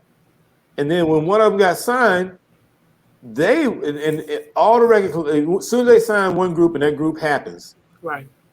then they start looking for other groups like that. So what Motley Crue, Poison, and all these folks were doing was they suggest, hey, go down there and check this group out. Oh, go down and check this group out. And before you know it, all of them guys that used to hang in the clubs together that didn't have record deals all had record deals. And they're all rich now. Every one of them, all of them are rich. All of them used to be them same guys at them clubs in the after hours. And me, Rod, and I think Wayne was out there with us. We'd be some of the few black guys hanging in there, because we look, it was just about hair then. Had nothing to do with anything except you got the hair and you look. Come on in, rock. Let's rock. And we kick it with all them guys, but then we came back here and started doing other stuff, and just again, where you end up in the journey that you make, you got to figure out what are those pieces for. Where's the universe taking me, and what do I see? Do I see what the universe is offering me and presenting to me? And then once it presents it to you, do you have the balls to take it? There's people who will sit around and talk about how much they want to record, what they plan to do. Oh, and if I this and if I that, but they never do it because it's better to talk about what ifs than to make the move at that, and that what if becomes a reality and it doesn't make it. Now what are you going to talk about? Because you didn't make it the way you thought it was going to be made. Right.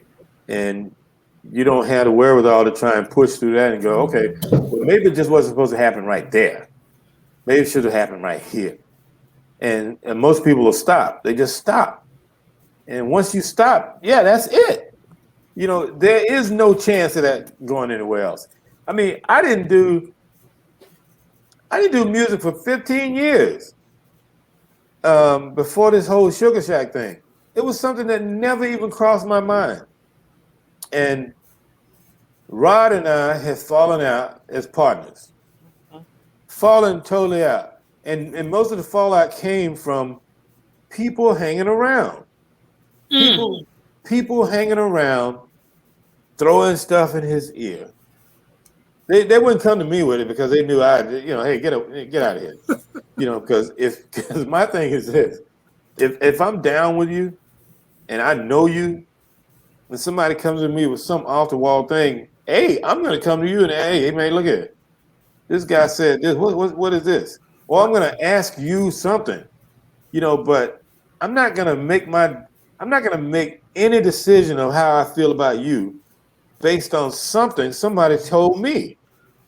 Because that's something wrong with me if I do that. Mm-hmm. How can I judge you off something somebody else said? Like, I have people come to me all the time, man, I wouldn't mess with that guy right there. That guy right there. Wait a minute. That's your opinion of that guy. That's got nothing to do with me. Okay, what you say to me, okay, I may take into consideration and kind of look at that on my approach. That's right. But I'm not going to just not work with this person because you said he did this to you. I don't know the story, but people do that all the time. And I just, and Rod and I spent so many years not knowing each other. And we knew each other when we were 13 because we both loved dogs, and he had a dog that I was trying to buy. Then I found that he played guitar. I had a guitar that I had just bought from a pawn shop, and I could barely play it. I played it, but I barely played it and didn't really like playing it.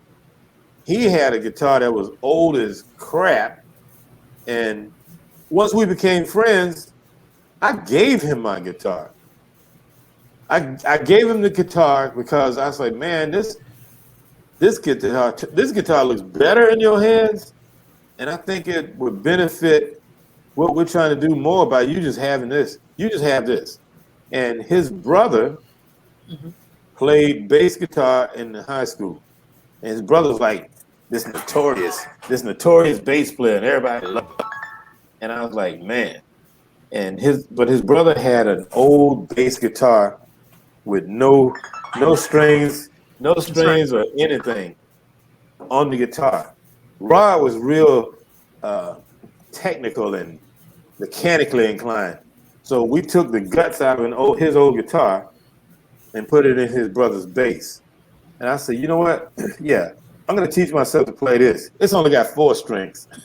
I can deal with 4 strings instead of 6. And that's how I started playing bass. But we were like brothers, man. And it's like, and one of the guys in our group went to prison for stealing of all things. Only child, had everything. Decided he was gonna steal stuff and went to prison. But when he got out, he hung around. And somehow it was his job to try and bust up that thing we had. And it worked. And so, man, I didn't talk to Rod for 15, maybe 20 years, seemed like. And somebody called me and said, hey, and because they started calling him Cat Daddy. We never called him Cat Daddy. We called him Rudolph Nick. And the reason we called him Rudolph Nick is because he was dating a girl whose parents didn't want him to date her. And he started calling her around Christmas time. And he would call himself Rudolph because it was around Christmas. And his last name was Nickerson. So I just started calling him Rudolph Nick. Because I gave everybody nicknames. Kurt, who was the bass player, Kurt was my cousin, and his last name was Knight. And I just started calling him, to this day, I call him Sir Knight. And Wayne Bowman, who was a keyboard player, I started calling him, and everybody called him Jackson Bow. And we called him Jackson Bow because his last name was Bowman. And we were on TV one day, a Jamorama or something like that. And Wayne was the lead singer. And he sang in his real high-pitched voice like Michael Jackson.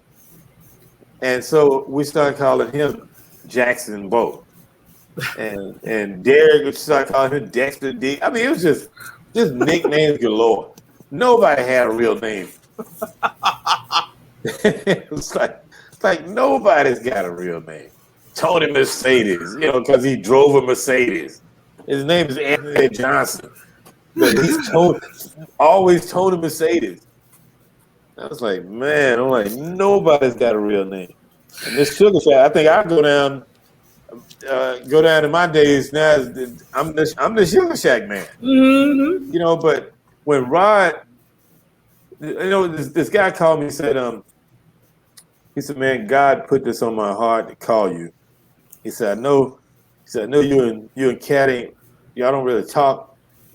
He said, but God put it on my heart to let you know he was sick. I was like, sick? What do you mean sick? Man, he's got some kind of cancer. Well, it ended up being stomach cancer. And so I read up on stomach cancer, and the prognosis of that crap. No cancer was good, but stomach cancer was a pretty bad one to have. And I was like, I told this dude, I said, well, look, man, when you talk to him, see if it's something we can do. See if we can raise some money or anything, whatever we can do, because a lot of that cancer battle is about money. You have the money to go and get the treatments you need and get ahead of and stuff like that. And I was part of a bar over here in North Augusta called Rio. And I remember that. And I was setting up some liquor in there on a Thursday. And they had a restaurant called Al's Country Kitchen right behind it. And we used to go there every Thursday because Rod loved that cream style corn. And I loved it was like a turkey and dressing that Thursday. And so we'd always go on Thursday for that. So I stopped I stopped putting the bottles up. I said, well, I'm going over here and see if they still do that cream style corn and that doggone dressing. I hadn't been to that restaurant probably in 5 years or so. And I go in the restaurant, I walk in the line, I look at the menu, and they still got cream style corn on this thing, the same way. And as I'm standing in the line, I hear somebody go, hey, hey. And they always had a special table for me and Rod every day we came in. They knew where we were going to sit every time. So I heard somebody say, hey, in that direction. And I looked and I saw somebody waving me over, and I couldn't really realize who it was because the person was kind of gray up and everything and had braids in the hair. And I was like, who in the world was that calling me? And so I looked again, and this girl comes over. She goes, I can't believe you're in here. I said, I'm like, who are you? I'm Rod's wife. I said, Rod's wife? Like, at first, I didn't know he was married. And I said, well, where is he? He's over here. He was calling. She said, I can't. She said, we just got finished talking about you. She said, we just got finished talking about you because he said, you and him used to come here all the time for cream style corn.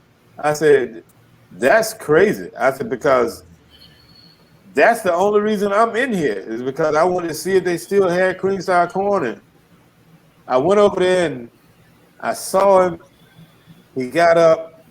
We both just hugged each other like because we hadn't seen each other in 15, 20 years. And everybody's saying, he said this, he said that about you. And they turned into that thing. So I had to teach myself not to know a best friend. I went 10 years having to learn not to know somebody. And that's a weird thing. And so we both apologized to each other and just hugged each other, man. And I just felt how small he was. He's always a small guy, but how small he felt. And she said he was taking her around, showing her everywhere where he lived and what we did and how we did it. That's how they ended up in the restaurant. And I said, well, I don't know how I ended up in here, but I haven't thought about a cream style corn in 15 years. I said, the only reason I'm in here is for that. And that, to me, spoke volumes about paying attention to where you're supposed to go. Because I swear, to this day, that is one of the most amazing things that I recall happening to me is being in there that day. And so when I saw him, I said, hey, is there anything I can do to help? He's like, well, whatever God puts on your heart, man, I'm down with it. I said, I want to put a fundraiser together, man. I want to get all the bands, get the original band. Let's put something together in Sky City or something. So I called Coco, and Coco was like, absolutely, man. Yeah, let's do it. And so that, man, we had one of the biggest parties.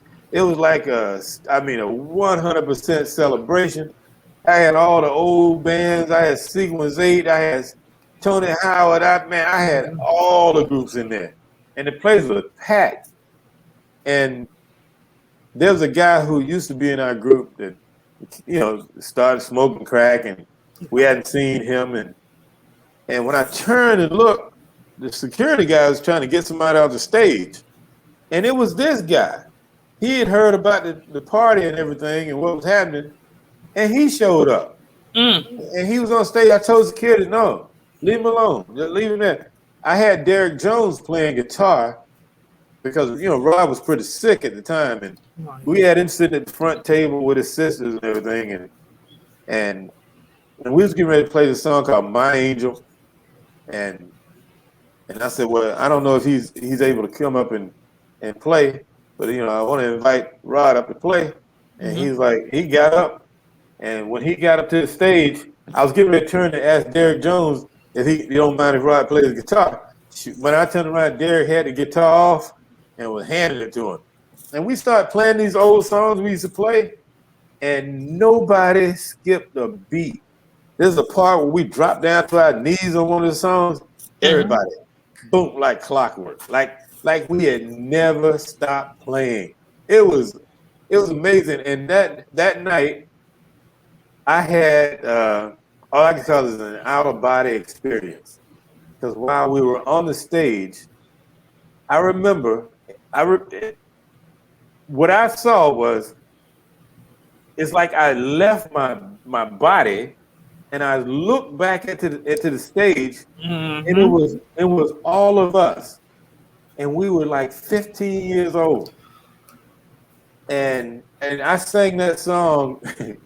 I sang that song crying to its entirety. The whole. If somebody ever had images of that song, you see my face is full of tears because I had this experience that was a spiritual thing to me, and after that, a month to the day, I was in the club moving bottles around. Minnesota Fats called me and asked me if I was all right. I said, "What?"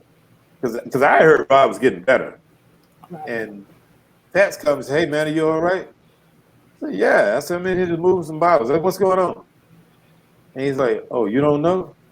Like, I said, "I don't know what." He said, "Yeah, man, I heard Rod passed today." I was like, "Oh." I said, "Are you kidding? You gotta be kidding." But I know one damn thing. When he left here like a superstar. I mean, they were talking about him, seeing his name all on the air and stuff like that. And it was just, man, you don't know when, how, or why. So you just gotta live it 100% to its fullest. And if you're gonna try something, don't be afraid to try it. I'm living proof that, man, you can be in your 40s and try something, and it can work. And man, and pay attention to this. Pay attention to the signs you get. Those signs will tell you sometimes, go that way. They call it your gut. In the Bible they call it God was talking to him, or whatever. However you want to look at it. Pay attention to the signs. I mean, and you got to know that it ain't gonna work every time, but those signs are taking you to something that's closer for you to work. I think, your job may not be that thing may not be for you to be Michael Jackson. It may be for you to be the Sugaa Shack Man. It may be for you to be Calvin Richardson. It may be for you to be Tucker. I mean, there's different levels of this thing, and you got to figure out what level are you supposed to be on. And like Steve Harvey said this thing it was so smart when he said, sometimes you got to jump, man. If you want your parachute and your dreams to manifest, sometimes you got to jump. Your parachute ain't gonna never open if you don't jump. You can stand there on that ledge and watch everybody jumping. Boom, parachute's opening. Boom, parachute's opening. You're too scared to jump. You got the parachute just like everybody else. Jump. Let it open.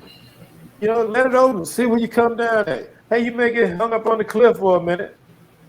Figure out a way. Jump again. When he said that, I was like, man. And I was never a Steve Harvey fan. But when he said that, I was like, wow. And then he told his journey about being broke, not having money. How he was supposed to host the Apollo thing. Didn't have the money to get there. Then somebody called and said, this guy canceled the show. Can you make it here to get there? So he figured out a way to get there to make that money so he can get to the next thing. Get to the Apollo, he ain't got nowhere to stay. They tell him, well, hey, you can't stay here. Well, man, just let me stay up in the room. I won't come out. And whole life changed after that. Whole life changed. And when he tells that story, he cries every time because it's taking him back to a place where he probably thought, what in the world am I doing? Why am I doing that? There's always there's always this rock bottom thing that happens to everybody. I mean, Oh yeah. Tony's rock bottom was he was $100-some thousand a year job, and the next day, yeah, you're fired. You ain't ready for that. He wasn't ready for it. Driving around Mercedes and all that stuff, and then you come to the realization that, wow, I really don't have anything. Mm. I better do something, because riding around in this car ain't gonna help me. So I need to do something. And he made the gutsy move to use his savings to put this Daisy Dukes record out. Because the first check that I saw him with, that $275,000 check, when I first looked at it, I thought it was $2,700. I said, well, at least we got your money back. That's what all we're trying to do is get his investment back. Right. And once he got that, man, it was like off to the next level at that point. So anything can happen. Like I say, ordinary people do extraordinary things, and that is no lie. That is no lie. I have a question. Mm-hmm. Remember Simone's Place? Mm-hmm. So what were the names of the club? I can't think of it after it was Simone's Place. It just my mind just goes. Was it Tiffany's? That's it. Yeah, Tiffany's, and because Donovan's was down the street, but Tiffany's had the revolving bar. Yeah, That's what it was. Tiffany's. Yeah. And then when it stopped being Tiffany's, that's when Tony got it and turned it into Club Mercedes. That's it. It was a teen spot. Yeah. Yeah. So what was some of the places you played in Augusta that come to mind? Well, we played Tiffany's. Mm-hmm. We played what's it? It's called a Private Eye now, but it wasn't Private Eye then. And we played The Great Escape, Plum Crazy, Coconuts, Happy Days, and it was a club right there in the corner in Surrey Tavern, Surrey Center, or whatever the place is. Oh, goodness. I've been there too. It was right there in the corner. We played there.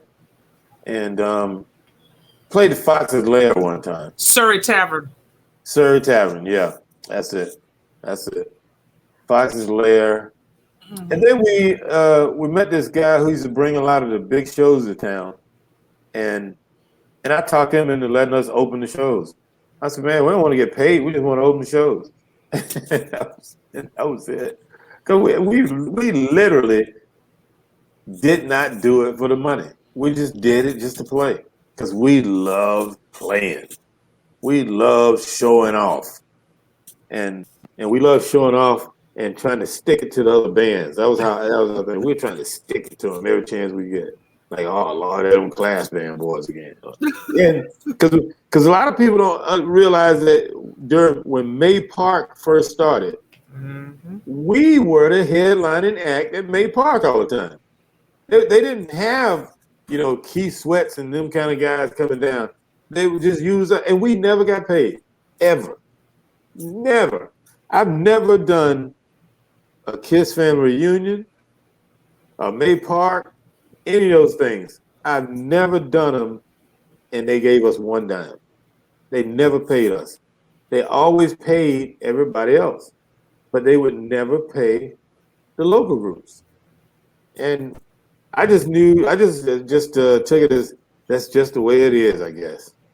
And had I been in it, aiming at the money like that, I would have never done it. But we did it just to show people, hey, we know how to play. We know how to entertain. And maybe out of this, a gig may show up. But it never garners us any opportunity for a gig. But the radio stations never paid. They never would pay us.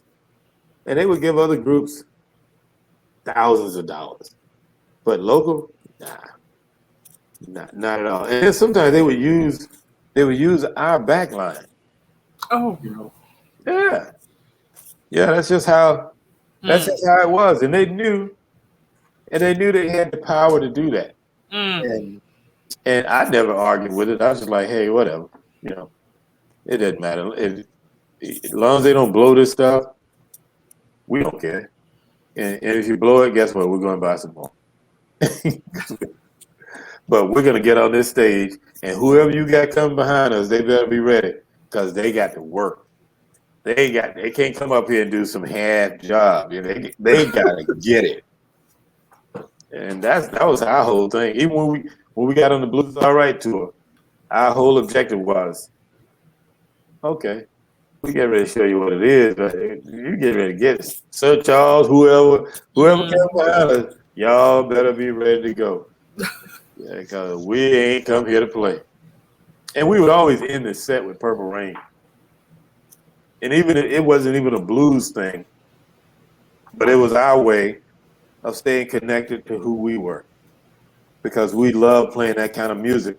And Purple Rain to me was just one of them songs that I don't care where you are, who you are, what genre of music you're playing, if you play this song right, it's a winner. So we'd finish as soon as we hit Sugaa Shack and end it. As soon as the music started dying out, I point to Paisley. And you know, Paisley is a guitar extraordinaire, man. Yes, he is. That dude don't miss a lick. I mean, when he plays something, he play it just like it. So, and he's when Paisley, when I first met Paisley was he could barely play, but he always wore his little Paisley clothes. And as a matter of fact, I even have him on videotape while I'm talking to him. I said, "Hey man, keep doing your thing, man. Hey, one day we're gonna work together." That was in the '80s when I told him that. Hey man, thank you. Hey, thank you. And then when Rod passed and we didn't have a guitar player, after we did that fundraiser for him, I started calling it the Class Band Brotherhood because I wanted to then kind of show respect for all of the people who's been in that journey with us. It was a brotherhood.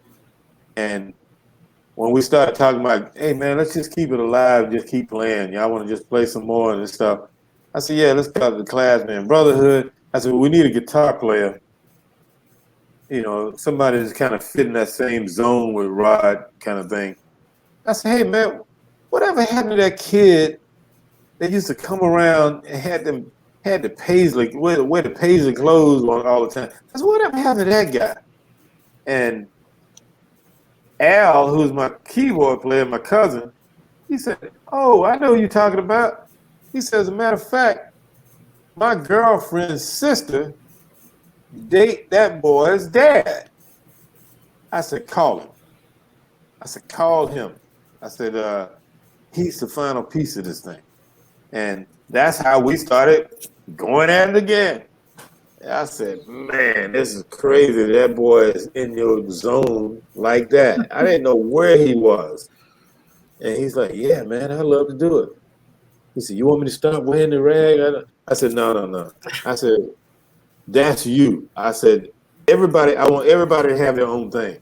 You know, if he's wearing that suit, we ain't wearing that type of suit.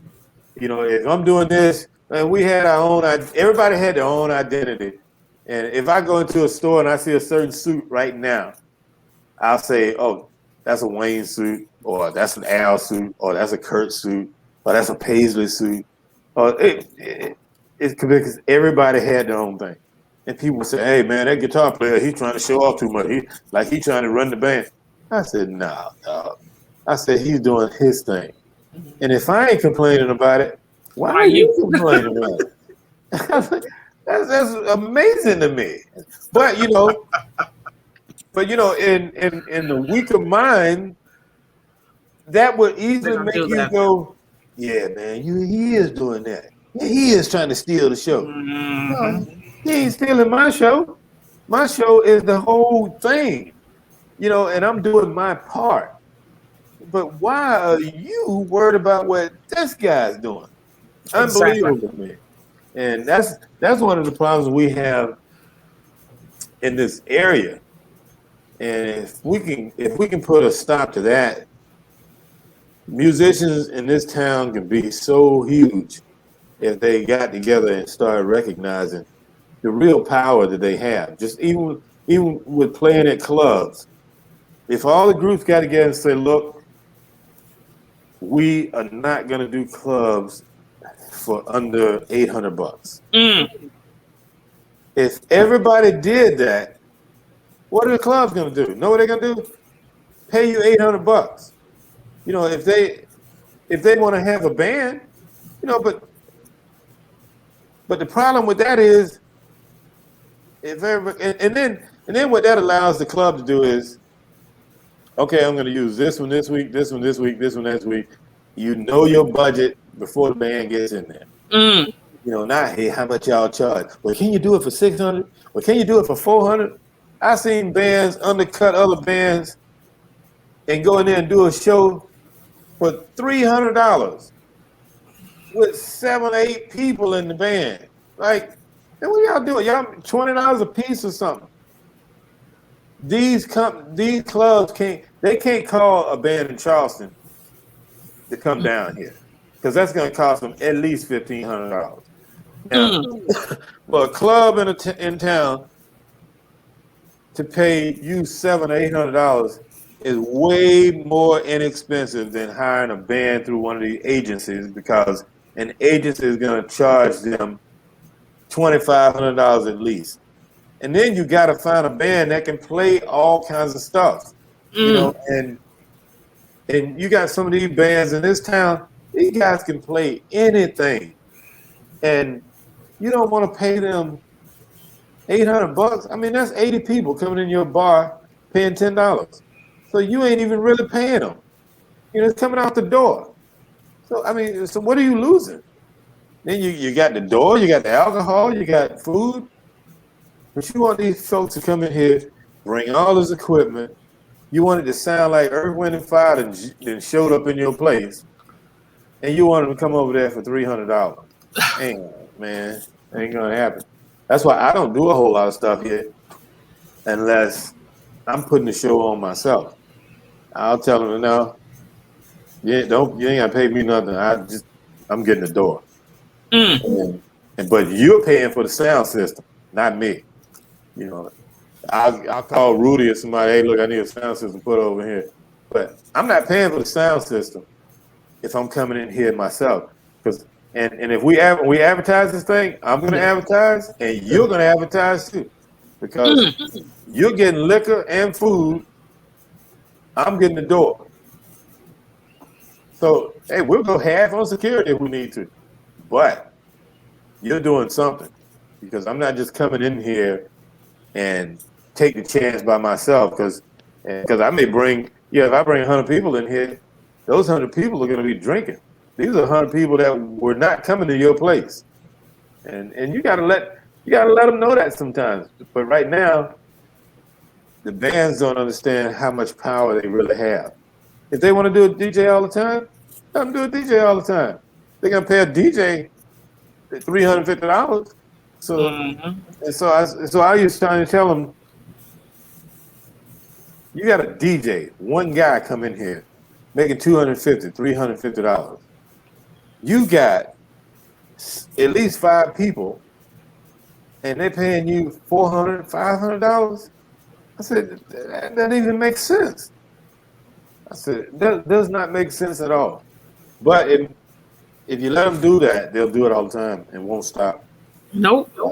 But I'm not doing it. And shoot, we go out and do a track show. Like Tucker comes here, $12,500. Doesn't even have a band. Tracks? Yeah. He does track shows. $12,500 a night. Whenever you see him playing somewhere, $12,500. Plane tickets, hotel, food and drinks. No band. Now, if that don't make somebody want to doggone change the game and get into something different, I don't know what will. Just for whew. Yeah, Chucker, Pokey, Calvin Richardson, Sir Charles, all those guys in the $10,000, $12,000 range. And then it depends on where they go. Sometimes 25. No band. Zero band. A laptop and a flash drive. It's crazy. Oh, it's crazy. But hey, I ain't mad. I ain't mad at it because I'm doing the same thing. I don't like to do it, but it's just what they do. Now I'm not at the 12.5 range, Right. but it's still a lot of money for a person with no band. You know, and I mean, it's just a way of the game right now. That's why you see so many people trying to get in it. And, you know, that old chitlin circuit thing that used to be. There's people eat. There's a lot of old R&B people trying to get in this thing now. Oh, I got me a Southern Soul record. No, you don't. You got an R&B record. It ain't the same. These folks ain't gonna buy that. You know, one thing about the Southern Soul audience is you got to be real with it. If you ain't real with it, they will shut you down before you get started, and they'll smell you a mile away, knowing that you're trying to get in and get over. You know, I mean, there's so many of these R&B groups. I heard Jagged Edge. I think it was talking about they got a Southern Soul record. I think it was Jagged Edge, one of them groups out of Atlanta. I said, no, that's not a Southern Soul record. That's an R&B record. I said, if you ain't talking about chicken wings and thick women and stuff like that, you ain't got no Southern Soul record. Chicken. I got a song called it was almost too R&B-ish, tell you the truth. The song like how many people on the dance floor, how many is having a good time. Look at the people on the dance floor. But in the verse, I said, like me and my woman, dun, dun, dun, going out to have ourselves a good time. She's got a little black dress on, y'all. Ooh, Lord, she's looking fine. So I threw the old Lord in there. Then I said, got to the club and ordered some drinks. And I didn't say drinks. I said drinks. Got to the club and ordered some drinks. Yeah, give me something strong, make hers a wine. Right? And I said, we finished up our chicken wings and headed to the floor. But it was crowded, and I shook my head and said, baby, get how many people on this dance floor? And it had nothing to do with rhyming. It was just saying, I had them like, we finished up our chicken wings and headed to the floor. You know, and I thought about that song because I was sitting at I think it was at Jay's Lounge, and I was eating some chicken wings, and the club was so small, but the place was packed, and people was dancing, around the pool tables and everything, and I was sitting there, and I just finished eating some chicken wings, and this person pulled me on the floor. Hey man, come on out here and dance, Sugaa Shack Man. I was like, I said, let me finish these chicken wings first. I've been slurping them boys down, you know, get that in. And that's like Southern soul crap, you know. Only place you can sing a song about put chicken wings in your song is in a Southern soul record. You ain't gonna see Usher or none of them guys singing that. The chicken wings on the floor. They ain't gonna say nothing about no chicken wings. And if they say chicken wings, they'll say chicken wings. They ain't gonna say chicken wings. Hey man, I put them chicken wings on you.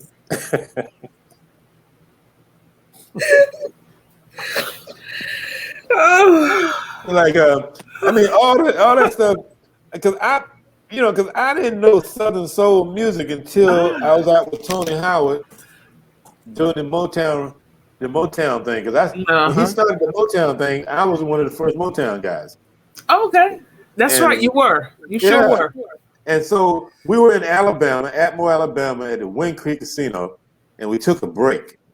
Uh-huh. And they started playing, which was actually male waiters, and I didn't know what it was. But everybody started dancing. And I was like, what in the world is that record? I said, that record sounds like it was recorded in 1960 or something. And Tony said, yeah, man, we got to learn some of this stuff right here. And I'm like, no, I need to write one of them. I said, who in the world getting away with this? And so when we got home, they just so happens to be bringing the Blues Is All Right tour. And they had this guy, Mel Waiters, Sir Charles, Lattimore, Marvin Cease, and somebody else was on it. And so I told my wife, I said, I'm going out here to see what this is. I said, because I heard this song and everybody jumped up. So I'm going to go see what this is. And I went by and saw Minnesota Fats the day, maybe the week before, and he had a flyer on his desk. And I noticed on the flyer, all of the people were the same people that came the year before. I said, oh, that's the same people. Yeah, he said, yeah, they bring that to town every year. And I was like, I'm going to this show. I'm going to this show because I'm going to find me one of them hole-in-the-wall records. And and I was lit. Fatston had their studio was in North Augusta on this street called Carolina Spring Road. Yep. And I said, I got to find one of them hole-in-the-wall records. I said, I need something like a hole in the walls, right by some kind of shack or something. That's what I said. I write about some kind of shack or something. Some shack or building or old thing in the woods. I'm coming up, leaving the radio station. I got this flyer in my hand. And as I'm passing, as I get almost to Martintown Road, I look to my left and there's this black building, looked like an old shack, right there on the side of the road. And it had shack on it. The building, they had painted the building black, but it was an old building. I said, that's what I need. I need to write about some kind of shack in the woods, old shack. And I said, and as I'm driving, I'm going like, honey shack, candy shack, no. And I was like, sugar shack. That's what I need to write about. Sugar Shack. That sound, the SS sounds good. I had my production company called Paragon Productions because people love names of stuff with the same letter, you know. I said Sugar Shack. Now keep in mind, I didn't know Sugar Shack was even a thing. You know, I didn't know Sugar Shack was this thing in the club or something. The reason I said Sugar Shack is because I had gone to California to help these guys get a record deal. Okay. And they were some ballers, you know, some D boys from back in the day. So we fly to California. We're staying at the Hollywood Roosevelt, legendary hotel. I'm coming down the hall because we're getting ready to go to a club, a party or something like that. And I'm coming down the hall, and I smell some libacious weed going on. I was like, I know these jokers ain't in here doing what I think they're doing. Now they pack towels up, getting the wet towels up under the corner of the door, right? I guess this is a trick to keep them from coming out. I knocked on the door. I said, "Bruh, I smell this stuff out. Y'all got this all down the hall, man." So they were like, hey, man, you know, we get ready to go anyway. So I said, yeah, let's hurry up and go before they track this back. So we get to the club, and the head dude is sitting there at the bar. There's women all around him. I mean, Chinese women, black women, white, I mean, women all around him. I walked over to him, I said, bro, what in the world are you saying? I said, you know, I'm like, what are you buying the bar or something? I'm thinking he's not just buying drinks. They're buying him drinks. And when when all those other boys come around, they start dancing with some of the girls, and some of the girls, kind of walk out after a while. I said, what the hell are you saying? Hey, man, I ain't really saying. He's so laid back. He's high, too. Hey, man, I ain't really saying too much, but hey, sugars. Sugars? I said, what in the world is that? Hey, man, they just tripping on my accent, bruh. I was, hey, sugars. Sugars? I was like, you're saying sugars, and that's working. So, of course, I gave it a shot. Hey, sugars. Oh, my goodness. It worked like a charm. Them California chicks was all over us because we were country. That's before country was cool for real. And at that point, I got more country than I ever been. I was mispronouncing words like crazy. I was saying everything that shouldn't have been said. And so when I passed by that shack, I knew the shack was a lesbian bar. Right. And that's why I said sugars, because I was like, wait a minute, Sugar Shack. Yeah, Sugar Shack. Because I said sugar because I knew it was a lesbian bar. And Right. he was calling the women sugars. And so I just said Sugar Shack because of that. And then everybody like, oh yeah, man, everybody know about the Sugar Shack. There's a Sugar Shack everywhere. And I'm like, I just said, yeah, you're right. Yeah, that's what I was right about. It was nowhere close to that. I never told anybody that story. I told one person that story because everybody think I sat around and went, yeah, let's write about a Sugar Shack. Yeah, Sugar Shack is good. I had no clue Sugar Shack was a thing. And I was like, okay, when everybody starts saying it, I said, okay, well, cool, I'm gonna run with it. Yeah, because all right, yeah, Sugar Shack, yeah. I know even Fat said that. Yeah, man, everybody knows what a Sugar Shack is. There's a Sugar Shack everywhere, and I'm thinking, what? I'm like, I had no clue. I said, wow. I said, okay. You talking about stumbling onto something? That was one of the biggest stumbles ever, because I had no clue. I said, okay, because really what I was writing about was the girl I was dating at the time. Because there was a club called Adams, and I met this girl at Adams. Yep. I was too nervous to even really talk to her.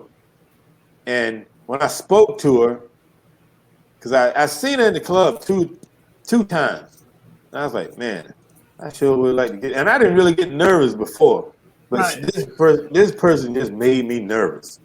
And I told Rod, I said, hey man, go in there and see if she come out, because I wanted her to come outside so I could ask her for her information, because I didn't want to get shot down in the building. and she wouldn't come out because she thought like some creep was out there waiting on her something. So she wouldn't come out. I said, and so I was like, okay. I said, well, screw it. And I thought to myself, I just come back tomorrow. I'll come back and I'm gonna have the courage to do this thing. And I went back, and she wasn't there.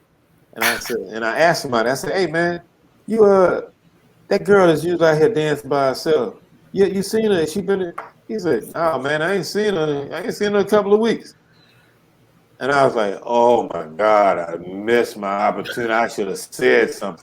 I went back to Adams 10, 15 times trying to run into this girl again. Never could run into her.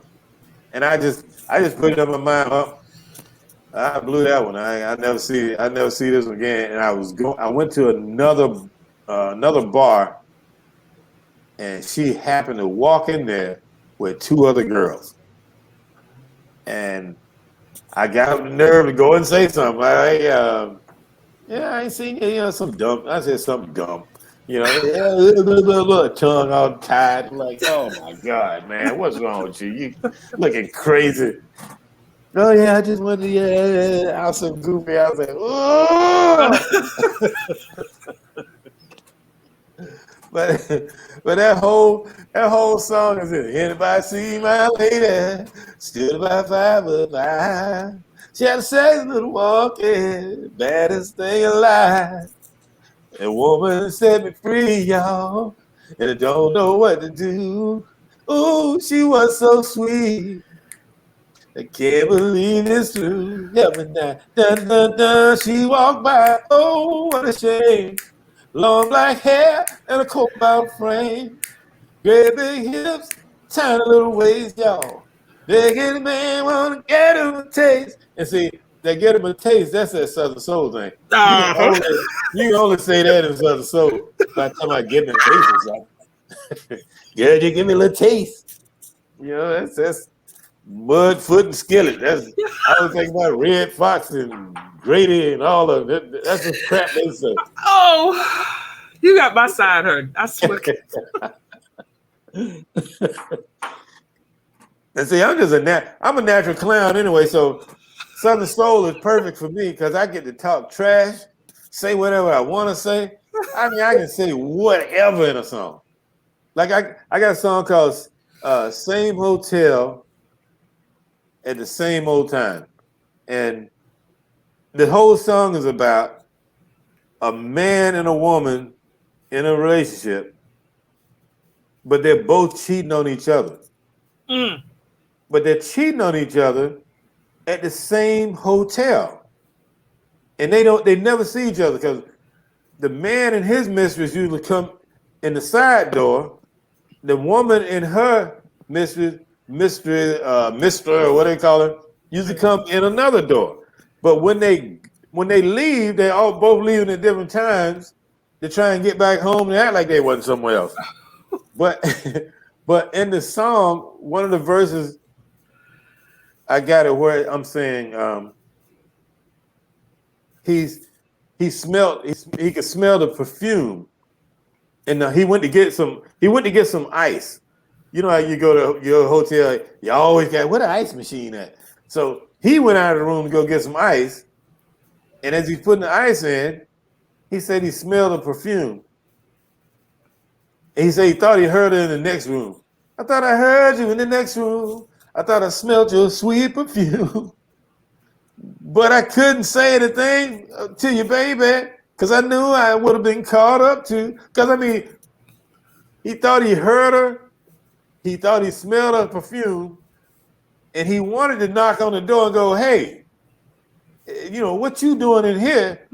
But he couldn't say it because he was in there with his side chick. So he just filled his bucket up with ice cubes, and I took my soda back to my room. But I couldn't help it. Ooh, I couldn't help it, baby. What was he doing to you? Oh, now. So his whole thing was, Lord, what is he in there doing to my wife? But he can't say nothing. So, because he at the same hotel, same old time. You was with your side pieces and I was with mine. And you can't do that in any genre of music except Southern Soul. It's not one genre except Southern Soul.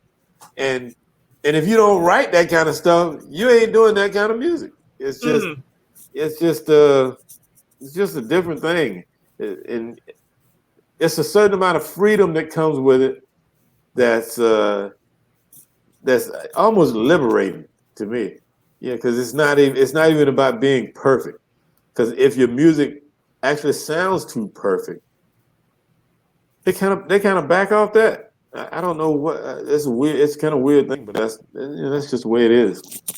But I love it. I love it. Wow. Now I'm going to be listening to. Well, I already know because I'm South. I'm from the South, but now I'm going to be listening for the chicken wing. Hole in Yeah, the Wall. Now, that's who right. sung Hole in the Wall? I forgot. Mel Waiters. That's right. Yeah, rest in peace. Oh, Yeah, he passed. he's been gone about maybe 4 or 5 years now. Oh, Yeah, Mel Waiters. oh, I didn't Yeah, know that. he was one of the cool ones. He was one of the first ones to pull him aside and say, "Look here, brother, you own to something, but don't try and make $1 million in one dang night." He said, "Just keep building," and he said, "You gonna get where you want to be." I said, "Okay." I said, "I hear you, brother." He said, "This is a fickle kind of little market." He said, "But you got your hands on something." He said. Mm. He said, "So just keep going like you're going." And he didn't know me from a can of paint, but for him to say that to me, I was like, it made me think about Bruce Stevens, Howard Levitt, Yep. and all them guys that Flash Gordon, and kind of just were there to just kind of help move you through this thing. And as a matter of fact, Bruce, I hadn't seen Bruce in years, and I was shooting a video for this song "Call Me," Mm-hmm. and I was trying to get an airplane in it because me and this guy named Big Yayo, we do tracks and music together, but we do videos and try and out video each other. And because Southern Soul didn't really have videos like that until the whole class band thing happened. We started making videos that made like little movies. Right. And so Yayo made one from this song called it was like a Smokey Robinson remake. And he had a video. I was like, man, that's nice, dude. I'm like, the girl in it was acting because they were acting so well. I thought that was his girlfriend. That's how good she was and how natural they were together. And they didn't look like, oh, we on camera. They didn't look like the cameras are even around. And I always appreciate somebody can do a video like that. And I said, okay. I said, that's all right, bro. I said, I got one for you. I said, I'm gonna get a plane I want a plane in my video. So I called Daniel Fields to try and get it. Hey, can I trying to do a video, want to see if I can use a plane and yada yada yada. And well, I don't know. Come over and talk to us, let's see what you're talking about. When I get there,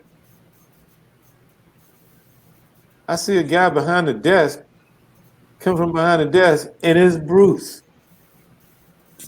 And when the owner came out, Bruce said, "Oh, whatever he's gonna do, it's gonna be above board. I can promise you that." Mm. So no conversation was needed after that. When he gave me the thumbs up, that lady said, "Well, let me show you some of the planes, and you let me know which one you want to use, and when you're trying to do it." I said, "Tomorrow." She said, "Well, I'm going to have some staff out here helping. As long as Right. you cover them, and you just tell me what plane you use." So we started walking around looking at planes and stuff. And I was like, I can't believe they're getting ready to let me use whatever plane I want to use out here because Bruce gave them a thumbs up to me. I ain't seen this guy in 20 something years. And we passed by this jet, and I was like, "Oh, I want to use that one right there." She said, "Okay, well, it'll be out here ready to go tomorrow. What time?" 10 o'clock. So I got at 10 o'clock. We started moving everything around, setting it up, and I called Happio. I said, "Happio, where you at?" "Mr. Carey, I'm so. What you need, brother?" I said, "Man, I need a limo. I'm doing a video." "When you doing it?" I said, "Now, give me the code to the gate, and I'll be over there in a few minutes." So he came. It all happened so perfectly. Happio pulls in, we cut his part, do the limousine part, do the plane part. When I finished editing that video, Yayo saw that thing. Yayo said, "Man, damn. I know I can't beat no plane, man. That's all right. I'm gonna come with something." So I'm still waiting on him to beat that. If he try to beat that, I already got one in the wings. I'm gonna get it with. He ain't gonna see this coming. But he got to try. he's still trying to beat the plane thing. And so there's nobody has done the plane thing even close to it in the Southern Soul thing. And it's all because a connection that I made all those years ago still exists today because the relationship was built. You know, you build relationships in this thing, and that's what gets you through. At least that's what's gotten me through. Right. And I got no complaints. No complaints. So, do you have any? The word regrets is not the word I'm thinking of, but do you have any like second thoughts about any of your musical choices throughout your career? No, not I really don't. Well, you know what? Yeah, I do. Yes, I do. Because when we first started out, I had a chance to a girl I was dating, her friend was dating Jeffrey Cooper in Midnight Star. And Midnight Star was trying to put another group together, and they needed a lead singer. Okay. And I didn't take the job because I didn't want to leave the guys. That was my thing, man. I don't want to leave nobody behind. I felt I was a heel if I'd have done that. Right. But in hindsight, I should have did it. Made my way in that capacity, then came back and got them, and it would have been an easier road to take. That's probably the only regret. That besides the fact that when Owen Husney, who used to manage Prince when he first came out, Owen Husney was trying to get me signed with this company called Almo Irving, which was the largest publishing company in the world at the time. Right. They wanted to hire me as a writer, but I didn't understand what that was. My parents didn't know, and they were like, "Nah, go to school and join the military, or whatever." But you know, this crap right here, I don't know what you're talking about. And so I wasn't old enough to do it myself, nor did I understand it. And that was a one hell of a missed opportunity. All because we just didn't know. You know, so it's not a regret on a decision, it's a regret of not knowing. But it just wasn't supposed to be. I mean, because I was that close. But even years later, my first Facebook friend is Owen Husney. Because I never knew what he looked like. And because that's before the internet and all the other stuff. Right. But I never knew what he looked like. And so when Facebook came about, he was the first friend that I had. And by him being my friend, then I started getting a lot of the Minneapolis people showing up on my page.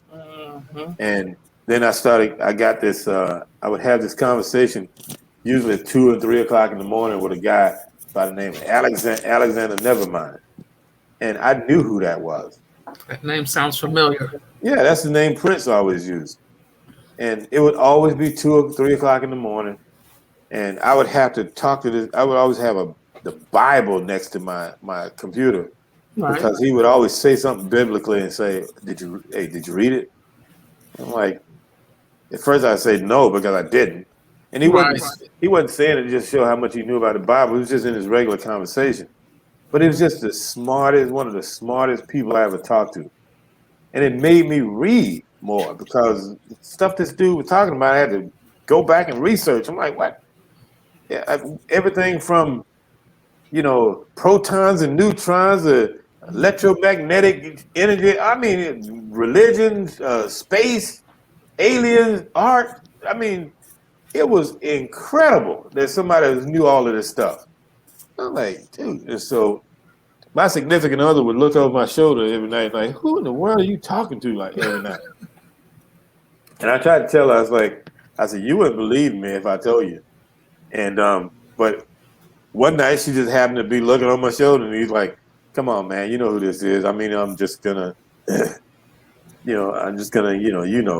said it's the person you admire the most, and you learn to write and all this other stuff, looking at the music. I said, yeah, but I never would admit to him that I knew who he was. Right. Because I figured he'd be gone if he did. But then he just admitted it. And I was like, oh, okay, cool. Like that. And I was, but inside I was like, I knew it. So that went on about I'd say about a month and a half, 2 months. And his sister wrote on his page, want to say, because it was his birthday. She wrote happy birthday to my brother and blah, blah, blah, blah, blah. And then everybody on the page, because everything that he and I was writing was in Messenger. It was not on his page. And then she put on his page, happy birthday to my brother, yada, yada, yada. And everybody on that page started going, I knew it was him. I knew it was you, blah, blah, blah. And so he sent me a message saying, hey, man, like Alexander's going to have to disappear for a while. And boop, he was gone. Then he sent a message through another name just to say he was in Australia or something like that. And I was like, and I'd say about 6 months after that, he was dead. Oh. Yeah. I was like, but it's stuff like that, people would never believe it. But I'm thinking, at first I didn't believe it, but I'm like, I said, ain't nobody using Alexander, never mind. Because I knew everything it was about Prince. There was nothing I didn't know about that dude. And I was like, gee whiz. But I don't know. I don't know why. Then I started thinking, okay, I'm born the same day as James Brown. I got the name Nelson in my name, just like Prince has Nelson in his. I'm like, this is a crazy, creepy kind of little universe thing right here. I said, I think I'm exactly where I'm supposed to be. I don't think I'm supposed to be anywhere else but where I am. And I accept that, and I just build on that and keep it moving. Because I don't think nothing's accidental. I used to think that years ago, but with the whole thing, like with Rod and everything, I don't think anything is by accident anymore. I don't think we meet people by chance. I don't think anything happens for no reason. There's always something to it, but you got to be in tune with yourself to figure it out. And that's all I got to say about that.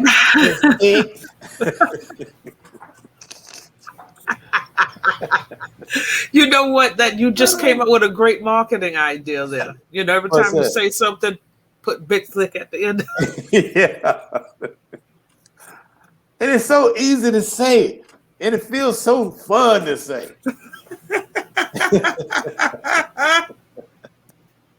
That's right. Oh, goodness. Well, we've been at it for almost 2 hours and 30 minutes. Oh, let's smoke it. Yeah, it's about time for me to get out of here. I got some contracts to send over to people tonight too. Yeah, and I was like, but shoot, I had a ball. I appreciate you letting me yap on and talk. I mean, that was therapeutic to me. I'm sorry to interrupt there. But I am going to interrupt. Everybody that has been on this show has said it's like a purging. Once they start talking about the things that they've done, it just bubbles up. Yeah. Yeah. And then it's like they say, the floodgates open. And kind of like siping gas out, hose pipe. You go get some of it in your mouth, the rest of it going in an old milk jug. I showed my kids that one day. They were, what are you doing? I said, I'm getting gas out. How? Oh,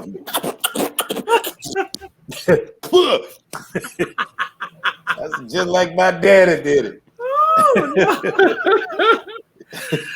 Oh gosh, I am so glad that you were able to come on. I had technical difficulties at the beginning of the show. So what I'm going to do after this interview, after we're done, I'm going to take the footage and I'm going to put it on. It's going straight to YouTube, and I'll send you a copy of it. All right. Sounds good. And we'll go from there. But you're a pro, so you just kept right on talking. So nobody. Right on, Miss Thing.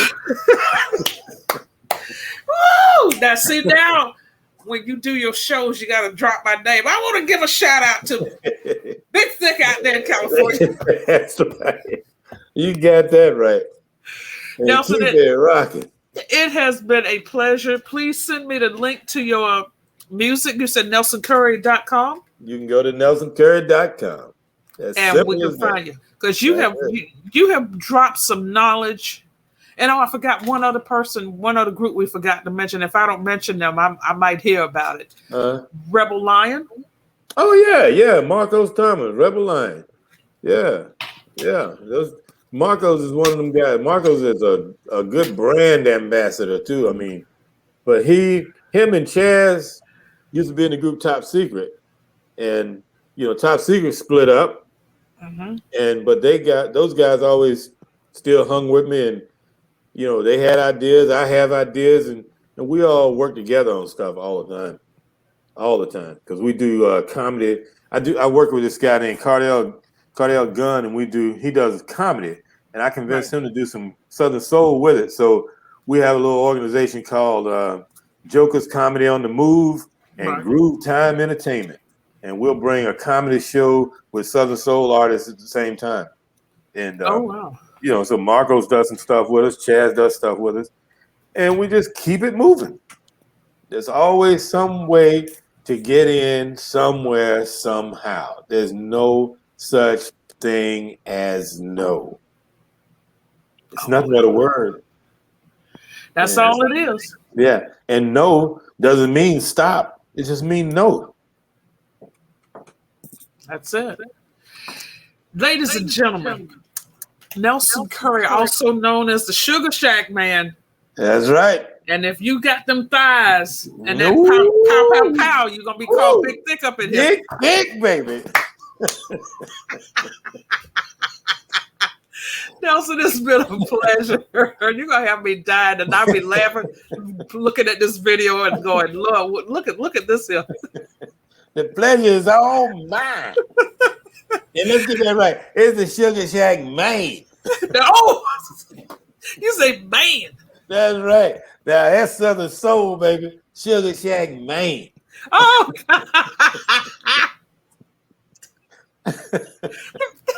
oh Lordy, this is the radio. That was also Southern as well.